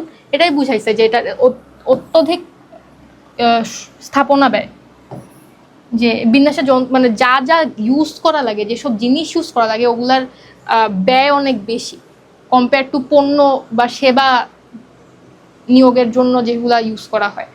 এই বিন্যাসের যন্ত্রপাতি সমূহ সহ কর্মস্থলে পরিবহন করে নিয়ে যাওয়া হয় এবং স্থাপন করা হয়, যা অত্যন্ত ব্যয়বহুল। ও আরেকটা রিজন কি হচ্ছে যে যেসব কর্মচারীরা থাকে ওরা হচ্ছে পণ্যের জায়গায় জিনিসপত্র যন্ত্রপাতি সব নিয়ে যায়, যে কারণে ওগুলার জন্য আরও বেশি খরচ হয়। দক্ষ কর্মীর অভাব, ল্যাক অফ এফিসিয়েন্ট ওয়ার্কার। স্থির অবস্থান বিন্যাসের কার্যক্ষেত্র অত্যন্ত সীমিত, যেমন জাহাজ নির্মাণ, তেল উত্তোলন, কয়লা উত্তোলন ইত্যাদি। সারা বিশ্বে এ সকল ক্ষেত্রে দক্ষ শ্রমিকের বড়ই অভাব দেখা যায়। মানে এগুলার জন্য যেসব কর্মী প্রয়োজন বা যেসব কর্মী নিয়োগ করা যায় এদের অনেক অভাব আর কি স্থির অবস্থান বিন্যাসের জন্য। ধরো ইঞ্জিনিয়ার্স, ভালো কনস্ট্রাকশন ওয়ার্কার্স, মানে ইটস নট অ্যাবাউট জাস্ট একটা মানুষ ধরে এনে কাজ করালাম, ওদের ওই কি বলবো, ওই স্কিলগুলো থাকা লাগে যেগুলো খুঁজে পাওয়া স্টাফ বা যেগুলো অনেক বেশি লিমিটেড। তারপর কি সময় সাপেক্ষ, মোর টাইম। ব্যয়ের পাশাপাশি স্থির অবস্থান বিন্যাসে প্রচুর পরিমাণে সময় ব্যয় হয়, কারণ কর্মস্থলে প্রয়োজনীয় উপকরণ নিয়ে যাওয়ার জন্য কোনো কোনো ক্ষেত্রে অধিক সময়ের প্রয়োজন হয়, মানে অনেক বেশি সময় যায় আর কি। ইভেন তো এটা একটা ফিক্সড প্ল্যান, একবারই কাজ হয়, কিন্তু পুরাটা কমপ্লিট করতে ইউজুয়ালি একটু বেশি সময় লাগে, কারণ এটা হচ্ছে বেশি ফিজিক্যাল লেবার ইনডিউসড, যেহেতু বেশি মানুষ এটা দিয়ে ফিজিক্যালি কাজ করে, সো অবভিয়াসলি এটার জন্য একটু বেশি টাইম লাগে। এগুলো মানে ইম্পর্টেন্ট পয়েন্টস, ফিচার্সও এগুলো একটু মনে রাখবা, মেমোরাইজ করে রাখবা কি পয়েন্ট হিসেবে। তারপর কি সীমিত প্রয়োগ ক্ষেত্র, লিমিটেড অ্যাপ্লিকেশন ফিল্ড। সকল ক্ষেত্রে স্থির অবস্থান বিন্যাস প্রয়োগ করা যায় না, তাই এরূপ বিন্যাসের ক্ষেত্রে নানাবিধ সমস্যা দেখা যায়। মানে সকল ক্ষেত্রে স্থির অবস্থান বিন্যাস প্রয়োগ করা যাবে না অবভিয়াসলি, এই কারণে বিভিন্ন সমস্যা দেখা দেয় আর কি। এটাই অনেক বেশি, মানে বুঝোই তো, মানে পণ্য বিন্যাস বা প্রক্রিয়া বিন্যাসে মানে স্কোপ অনেক বেশি, যেটা স্থির অবস্থান বিন্যাসের নাই। তারপর কি ব্যবহার অযোগ্য যন্ত্রপাতি, ইউজলেস মেশিনারিজ। কোনো কর্মসূচি শেষ হয়ে গেলে তার সাথে জড়িত যন্ত্রপাতিগুলো একেবারে ব্যবহার অযোগ্য হয়ে পড়ে, ফলে এরূপ অবস্থায় প্রতিষ্ঠান বড় ধরনের আর্থিক ক্ষতির সম্মুখীন হয়। মানে পণ্য বিন্যাসে আমরা পড়ছিলাম না, যখন একটা মেশিন নষ্ট হয়ে গেলে পুরো সিস্টেমটা ফল ডাউন করে, এটাও এরকম, বাট নট এক্স্যাক্টলি ওইরকম। জাস্ট এটা বুঝাইছে যে যেহেতু এটা একটা ফিক্সড প্ল্যান, হচ্ছে স্থির অবস্থান বিন্যাস, সো এটার জন্য কিছু ফিক্সড টাইপের মেশিনারি যন্ত্রপাতি এগুলো নিয়ে আসা হয়। তো যখন কাজটা শেষ হয়ে যায়, এগুলা এই মেশিন বা এই যন্ত্রপাতিগুলো কোনো কাজ থাকে না, এটা বুঝাইছে। সো এটার জন্য অনেক বেশি টাকা নষ্ট হয় বা কস্ট বেশি বেশি বেড়ে যায়। পরিশেষে বলা যায় স্থির অবস্থান বিন্যাস ব্যবহার ক্ষেত্রে উপরে আলোচিত অসুবিধাগুলো বিদ্যমান, তবে এ সকল অসুবিধার চেয়ে প্রয়োগের ক্ষেত্রে এই বিন্যাসের সুবিধাই বেশি লক্ষ্য করা যায়। আচ্ছা, তাহলে কি স্থির অবস্থান বিন্যাস হলো। এবার আমাদের শেষ টপিক, অফিস বিন্যাসের ধারণা। এখন অফিস বিন্যাসের ধারণা কেন আমরা পড়তেছি, যে আমরা অফিসের বিন্যাস যাতে করতে পারি। সব কিছু তো জাস্ট প্রোডাক্ট, সার্ভিস আর হচ্ছে স্থান রিলেটেড না, রাইট? এটার বাইরে কি আমরা তো বেশিরভাগ মানুষের ধরো আমরা অফিস বুঝি কাজের জন্য, সো আমাদের অফিস বিন্যাসটাও করা ইম্পর্টেন্ট। অফিস বিন্যাসের ধারণা এই যে সব কিছুতেই আসে, এটা বেশি বড় না। আচ্ছা, লেটস স্টার্ট। তুমি কি কখনো তোমাদের কলেজের অফিসটি ভালোভাবে লক্ষ্য করেছো? যদি ভালোভাবে লক্ষ্য করো তাহলে দেখতে পাবে যিনি তোমাদের বেতন নেন তিনি কোনো জানালার পাশে কিন্তু নিরাপদ স্থানে বসে থাকেন, কারণ এখানে অর্থের নিরাপত্তাও যেমন প্রয়োজন, তেমনি তোমাদের সহজ যাতায়াতের বিষয়টিও নিশ্চিত করতে হয়। আবার দেখবে তোমাদের মাধ্যমিক পরীক্ষার মার্কশিট সহ অন্যান্য কাগজপত্র রাখার আলমারিটি অফিস কক্ষের পিছন দিকে রেখেছে। ঠিক একইভাবে অফিস সুপারভাইজারদের বসার জায়গাটাও অফিসের কক্ষের এমন একটি স্থানে যেখান হতে অফিস কর্মরত সকলের কাজগুলোকে তিনি তদারকি করতে পারেন। এভাবে অফিসের কাজ সুন্দরভাবে সম্পাদনের জন্য অফিসের আসবাবপত্র, কর্মীদের বসার স্থান সহ অন্যান্য উপকরণ সাজিয়ে রাখাই হলো অফিস বিন্যাস। সাধারণভাবে বলা যায় অফিসের সকল বিভাগ, আসবাবপত্র, উপকরণ সুন্দরভাবে সাজানোকে অফিস বিন্যাস বলে। আচ্ছা, আমরা কি বুঝলাম যে অফিসে একটা আলমারি রাখা, অফিসে একটা ম্যানেজার কোন জায়গায় বসে, একটা অফিসে যাতায়াতের পথ, সবকিছু কিন্তু ইন্টার রিলেটেড। একটা কেন, যাতে কর্মচারীদের জন্য সুবিধা হয়, ওয়ার্কিং প্লেসটা আরও বেশি এফিসিয়েন্ট হয়। অনেক রিজনস, আবার ধরো অনেক চুরি ডাকাতিও হতে পারে, এই কারণে কিছু কিছু জায়গায় কিছু কিছু জিনিস রাখে না, কিছু কিছু জায়গায় মানুষ বসে না, এগুলোই। আচ্ছা, ব্যাপকভাবে বলা যায় অফিস কার্যাবলীর দ্রুত ও সুন্দরভাবে সম্পাদনের জন্য অফিসে প্রয়োজনীয় আসবাবপত্র, বিভাগ, উপকরণ ইত্যাদির বিন্যাসকে অফিস বিন্যাস বলে। অফিস বিন্যাস সম্পর্কে জিআর টেরি বলেছেন, office layout is the arrangement of all physical components within the available floor space to provide maximum effectiveness and the coordination of this components into an efficient unity. মানে এফিসিয়েন্সিটা বাড়ানো, ইফেক্টিভনেসটা বাড়ানো, অফিসে কর্মচারীদের, যন্ত্রপাতির, তারপর যেসব জিনিস আছে, যেসব অ্যাসেটস আছে, সব কিছুর এফিসিয়েন্সি বাড়ানো অফিস বিন্যাসের লক্ষ্য। অর্থাৎ অফিস বিন্যাস হলো দৃশ্যমান উপাদানসমূহ কোনো স্থানে এমনভাবে সাজানো যাতে প্রতিটি উপাদান থেকে সর্বোত্তম কার্যকারিতা পাওয়া যায় এবং উপাদান সমূহের সমন্বয়ে একটি দক্ষ ইউনিট সৃষ্টি হয়। আচ্ছা, আলোচনা হতে অফিস বিন্যাস সম্পর্কে নিম্নোক্ত ধারণাগুলো পাওয়া যায়। কি কি? অফিস বিন্যাস অফিসের স্থান ব্যবহারের সাথে সম্পর্কিত। এরূপ বিন্যাসের মূল উদ্দেশ্য হলো অফিস স্থানে কার্যকরী ব্যবস্থা, অফিসের অভ্যন্তরে চলাচল এবং নিরাপত্তাকে বিন্যাসকে এক্ষেত্রে অত্যধিক গুরুত্ব দেওয়া হয়। অফিস বিন্যাসের ক্ষেত্রে আধুনিক অফিসগুলোতে সৌন্দর্য বিষয়টিকেও বিবেচনা করা হয়, মানে সৌন্দর্যটাও ইম্পর্ট্যান্ট আর কি। এখন তো ডেকোরেশন ইস্থেটিক্স অনেক বেশি ইম্পর্ট্যান্ট, এটাই বুঝাইছে। পরিশেষে বলা যায় যে বিন্যাস ব্যবস্থায় অফিস স্থানের কাম্য ব্যবহার নিশ্চিত করার লক্ষ্যে অফিসের অভ্যন্তরীণ আসবাবপত্র, যন্ত্রপাতি, কর্মীদের বসার স্থান ও সুন্দর কার্যকরভাবে সাজানো তাকে অফিস বিন্যাস বলে। মানে এটাই একটা ডেফিনেশন আর কি, ইজি ডেফিনেশন, তেমন বোঝার কিছু নাই। অফিসের মধ্যে অ্যারেঞ্জমেন্ট নিয়ে কথা বলা আর কি।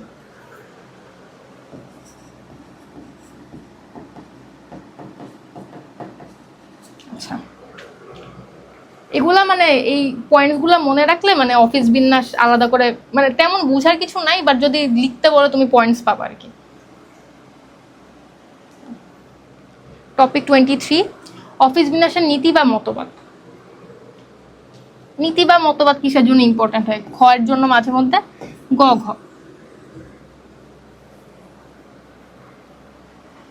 আচ্ছা, ব্যাপকভাবে বলা যায় অফিসের কার্যাবলী দ্রুত সুন্দরভাবে সম্পাদনের জন্য অফিসে প্রয়োজনীয় আসবাবপত্র, বিভাগ, উপকরণ ইত্যাদির বিন্যাসকে অফিস বিন্যাস বলে। অফিস বিন্যাস সম্পর্কে জিআর ট্রি বলেছেন, office layout is the arrangement of all physical components within the available floor space to provide maximum effectiveness and the coordination of these components into an efficient unity. অর্থাৎ office বিন্যাস হলো দৃশ্যমান উপাদানসমূহ কোনো স্থানে এমনভাবে সাজানো যাতে প্রতিটি উপাদান থেকে সর্বোত্তম কার্যকারিতা পাওয়া যায় এবং উপাদানসমূহের সমন্বয়ে একটি দক্ষ ইউনিট সৃষ্টি হয়। আচ্ছা আচ্ছা, এটা কিন্তু ইম্পর্টেন্ট, কি দক্ষ ইউনিট সৃষ্টি, দক্ষ ইউনিট সৃষ্টি করা কিন্তু ইম্পর্টেন্ট। উপরোক্ত আলোচনা হতে অফিস বিন্যাস সম্পর্কে নিম্নোক্ত ধারণাগুলো পাওয়া যায়। কি কি? অফিস বিন্যাস অফিসের স্থান ব্যবহারের সাথে সম্পর্কিত, অবভিয়াসলি অফিসের স্থানে অফিস বিন্যাস হবে। এরূপ বিন্যাসের মূল উদ্দেশ্য হলো অফিস স্থানে কার্যকর ব্যবহার, অফিসের অভ্যন্তরে চলাচল এবং নিরাপত্তাকে এই ক্ষেত্রে অত্যাধিক গুরুত্ব দেওয়া হয়। অফিস বিন্যাসের ক্ষেত্রে আধুনিক অফিসগুলোতে সৌন্দর্যের বিষয়টিকেও বিবেচনা করা হয়। পরিশেষে বলা যায় যে বিন্যাস ব্যবস্থা অফিস স্থানের কাম্য ব্যবহার নিশ্চিত করার লক্ষ্যে অফিসের অভ্যন্তরীণ আসবাবপত্র, যন্ত্রপাতি, কর্মীদের বসার স্থান সুন্দর ও কার্যকরভাবে সাজানো হয় তাকে অফিস বিন্যাস বলে। খুবই ইজি, বুঝা কোনো প্যারাই না। আচ্ছা, এটা লাস্ট টপিক, অফিস বিন্যাসের নীতি বা মতবাদ। আচ্ছা, নীতি বা মতবাদ। আচ্ছা, এই মানে অফিস বিন্যাস থেকে আসলে খুব একটা কোয়েশ্চেন আসে না, আমরা জাস্ট পড়ার জন্য পড়তেছি, চলে আসতে পারে এই কারণে, বাট এমনি লিখা এটা নিয়ে খুবই ইজি। অফিস বিন্যাসের ক্ষেত্রে কি আছে? 4টি মতবাদ আছে, মনে রাখবা কয়টা? 4টি মতবাদ। এ সকল মতবাদ কাজের প্রকৃতি, কর্মীদের মনোভাব এবং ব্যবস্থা কর্তৃপক্ষের দৃষ্টিভঙ্গির আলোকে এক বা একাধিক মতবাদ ব্যবহার করা যেতে পারে। কিসের ক্ষেত্রে? কাজের প্রকৃতি, কর্মীদের মনোভাব এবং ব্যবস্থাপনা কর্তৃপক্ষের দৃষ্টিভঙ্গির আলোকে। কি কি? 3টা, কাজের প্রকৃতি, কর্মীদের মনোভাব এবং ব্যবস্থাপনা কর্তৃপক্ষের দৃষ্টিভঙ্গির আলোকে এক বা একাধিক মতবাদ ব্যবহার করা যেতে পারে। এটাও মনে রাখবা, 1, 2, 3 কিসের বেসিসে মতবাদগুলো ইউজ করা হয়, ঠিক আছে? আচ্ছা, অফিস বিন্যাসের এই সকল মতবাদ সম্পর্কে নিম্ন আলোচনা করা হলো। আচ্ছা, গতানুগতিক বিন্যাস বা ট্রেডিশনাল লেআউট, এটা হচ্ছে টিপিক্যাল অফিস আর কি। যে অফিস বিন্যাসের ক্ষেত্রে একটি হল রুমের খোলা স্থান একদল কর্মীর জন্য বরাদ্দ দেওয়া হয় এবং গোপনীয়, আচ্ছা এটা আমরা আন্ডারলাইন করতে করতে যাই, এগুলোর ফিচার কি? একদল কর্মীর জন্য একটা হল বরাদ্দ দেওয়া হয় এবং গোপনীয় কাজের জন্য পাশের আবদ্ধ স্থান বরাদ্দ দেওয়া হয়, তাকে গতানুগতিক অফিস বিন্যাস বলে।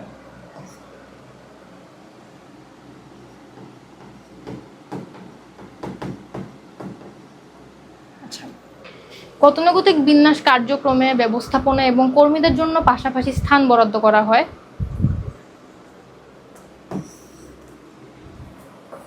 একই বিভাগে কারো একান্ত স্থান এবং কারো খোলা স্থান প্রয়োজন হতে পারে। এ বিন্যাসের বৈশিষ্ট্য হলো একটি হল রুমের খোলা স্থান বরাদ্দ করা হয় একদল কর্মীর জন্য এবং পাশের আবদ্ধ স্থান বরাদ্দ করা হয় গোপনীয় কাজের জন্য। ব্যাংকের ক্ষেত্রে আমরা দেখতে পাই কেউ কেউ উন্মুক্ত স্থানে বসে গ্রাহক সেবা প্রদান করছে, আবার কেউ কিছুটা ভিতরে বসে বিশেষায়িত সেবা প্রদান করছে। গতানুগতিক বিন্যাস সকল ব্যক্তি বা কর্মীর একটি নির্দিষ্ট স্থান থাকে।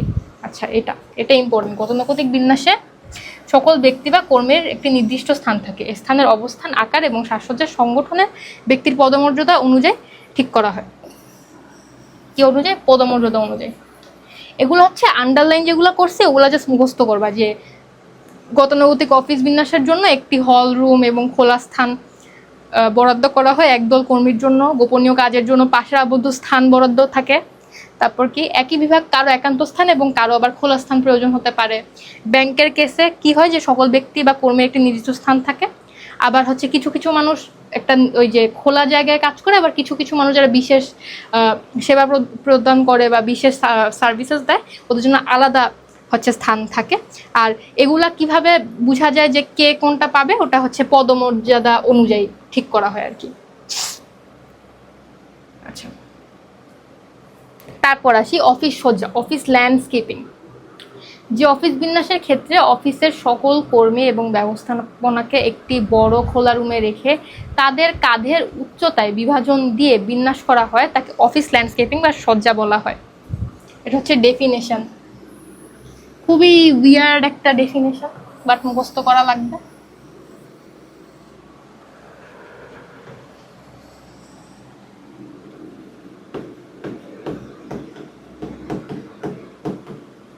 এগুলা মানে কোয়েশ্চেন আসলে ইজিলি তুমি অ্যান্সার করে দিতে পারবা যদি মনে থাকে। এই কারণে লাইক এটা হচ্ছে কনফার্ম পয়েন্টস আনার মতো হচ্ছে জিনিস। সো এগুলো যদি মুখস্থ করা যায়, কোয়েশ্চেন আসলে ইজিলি নাম্বার পেয়ে যাবা। জাস্ট ফিচারগুলো লিখে দিবা। কি বলছে? 1950 সালে জার্মানিতে। এটা কোথায়? 1950 সালের জার্মানিতে। আচ্ছা, অফিস বিন্যাসের এই মতবাদটি উন্নয়ন করা হয়। এই মতবাদ অনুযায়ী সকল কর্মী এবং ব্যবস্থাপনাকে খোলা স্থানে রাখতে হয়। কি? সকল কর্মী এবং ব্যবস্থাপনাকে খোলা স্থানে রাখতে হয়। এখানে কর্মীদের কাঁধের উচ্চতার বিভাজন দেওয়া হয়। কি দেওয়া হয়? কর্মীদের কাঁধের উচ্চতায় বিভাজন দেওয়া হয়। অফিস বিন্যাসের এরূপ ধারণা সকল স্তরের কর্মীদের মধ্যে সহযোগিতা বৃদ্ধি করে, তবে এতে প্রতিষ্ঠানের কর্মীরা হইচই দ্বারা বিরক্ত হয়। এতে থাকে আকর্ষণীয় স্থাপনা, পর্দা এবং বিভাজন, যা কর্মীদের মধ্যে একাত্মতা বৃদ্ধি করে এবং আলাদা গ্রুপের তৈরি করে। একাত্মতা বৃদ্ধি করে, আলাদা গ্রুপ তৈরি করে। একই ধরনের কর্মীরা যখন গুরুত্বপূর্ণ আলোচনা করবে তখন তারা গর্ব অনুভব করবে।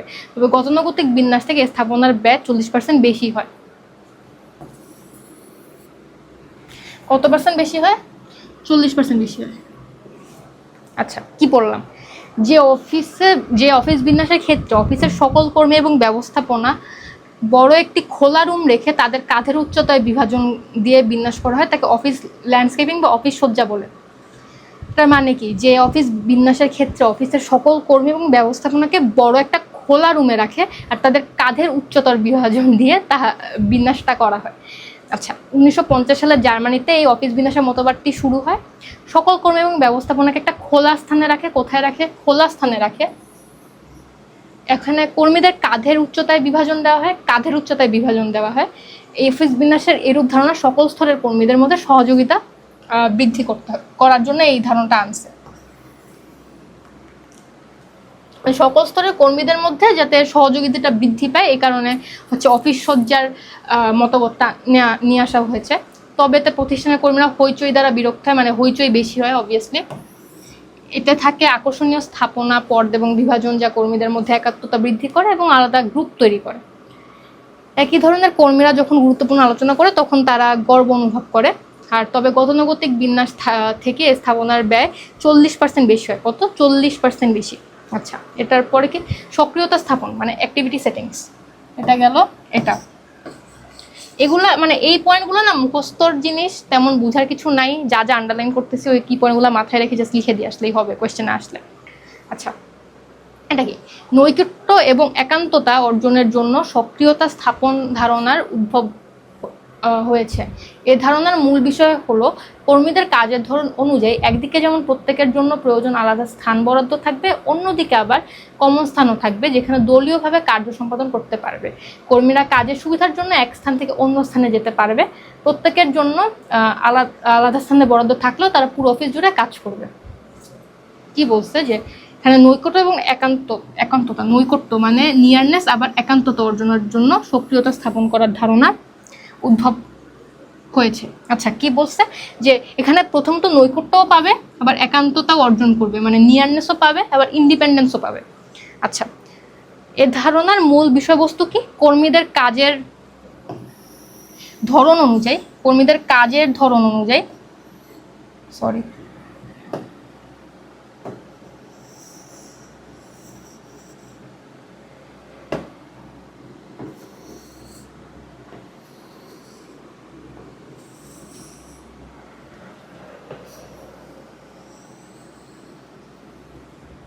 মানে বুঝাইছে যে এখানে যেহেতু নৈকট্য আর একান্ততা দুইটাই অর্জন করাতে চাচ্ছে, সো কর্মীদের জন্য একটা আলাদা স্থান থাকবে, অ্যাট দ্য সেম টাইম ওদের একটা কমন স্পেস বা কমন রুম থাকবে, এটাই বুঝাইছে। তাহলে ওরা একান্ততা বা ইন্ডিপেন্ডেন্স অর্জন করতে পারবে, নৈকট্য বা নিয়ারনেস অর্জন করতে পারবে অ্যাট দ্য সেম টাইম। কর্মীরা কাজের সুবিধার জন্য এক স্থান থেকে অন্য স্থানে যেতে পারবে।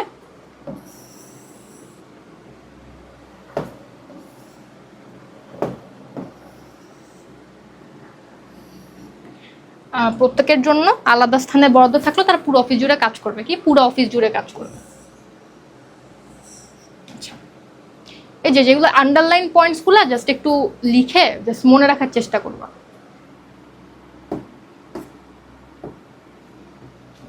কর্মী যখন একান্তে কাজ করবে তখন তার জন্য বরাদ্দকৃত স্থানে কাজ করবে, এবং তা না হলে অন্যত্র কাজ করবে। যেমন হাসপাতালে কর্মরত ডাক্তারদের জন্য আলাদা আলাদা রুমের বরাদ্দ থাকে, আবার তারা আউটডোরেও বসেন, আবার প্রয়োজন হলে দলীয়ভাবে অপারেশন থিয়েটারেও যান এবং কনফারেন্সেও অংশগ্রহণ করেন। আচ্ছা, ভালো এক্সাম্পল। তারপর আমরা কই যে যান্ত্রিক কটেজ বা ইলেকট্রনিক কটেজ। ইন্টারেস্টিং। এটার মানে কি? যান্ত্রিক কটেজ হলো অফিস বিন্যাসের এমন একটি মতবাদ যেখানে অফিস নিয়োজিত অনেক কর্মী একটি কক্ষে কাজ করে এবং অফিস প্রধান অফিসের সাথে কম্পিউটার দ্বারা যুক্ত হয়। এই ধারণাটি ইন্টারনেট ও তথ্য প্রযুক্তির উপর ভিত্তি করে গড়ে উঠেছে।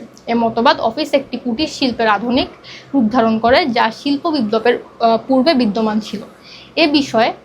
এ ব্যবস্থায় কর্মীরা ইন্টারনেটের মাধ্যমে এক অপরের সাথে যুক্ত থাকবে এবং নিয়মিত কাজ পরিচালনা করবে। অবশ্য অনেকে এটিকে অপছন্দ করেন এই বলে যে প্রত্যক্ষ যোগাযোগ এখানে কমে যাবে এবং অধিক যান্ত্রিকতা পরিবেশকে গ্রাস করবে। আচ্ছা, এটার মানে হচ্ছে অফিস বিন্যাসের এমন একটি মতবাদ যেখানে অফিসে নিয়োজিত অনেক কর্মী একটি কক্ষে কাজ করবে, কিন্তু ওরা হচ্ছে ইন্টারনেট অ্যাক্সেসের মাধ্যমে কথা বলবে। কেমন? ধরো তুমি তোমার ফ্রেন্ড বা কাজিনদের সাথে রুমে বসে আসো, তোমরা চ্যাট করতেছো instead of talking in real life, এরকম। তো কি বলছে, ধারণাটা ইন্টারনেট ও তথ্য প্রযুক্তির উপর ভিত্তি করে বানানো হয়েছে। কিসের উপর? এটার উপরে, ইন্টারনেট ও তথ্য প্রযুক্তি। আচ্ছা, এই মতবাদ অফিস একটি কুটির শিল্পের আধুনিক রূপ ধারণ করে, যা শিল্প বিপ্লবের পূর্বে বিদ্যমান ছিল, মানে ইন্ডাস্ট্রিয়াল রেভলিউশনের আগে এটা ইউজ করা হতো। আচ্ছা, কুটির শিল্পের আধুনিক রূপ। আর কুটির শিল্পের আধুনিক রূপ হচ্ছে কি, ধরো কটেজ ইন্ডাস্ট্রি পড়ছি না, ওটাই জাস্ট একটু মডার্নাইজ করতে চাইছে ওরা আর কি, এটাই। এই ব্যবস্থায় কর্মীরা ইন্টারনেটের মাধ্যমে একে অপরের সাথে যুক্ত থাকবে এবং নিয়মিত কাজ পরিচালনা করবে, যেটা বললাম ওইটা।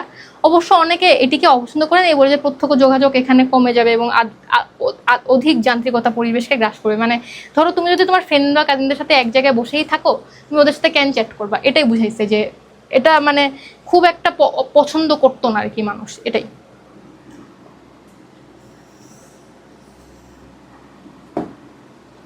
আচ্ছা, তাহলে ফাইনালি এই বড় চ্যাপ্টারটা শেষ হয়েছে। আই হোপ তোমরা প্রপারলি বুঝছো।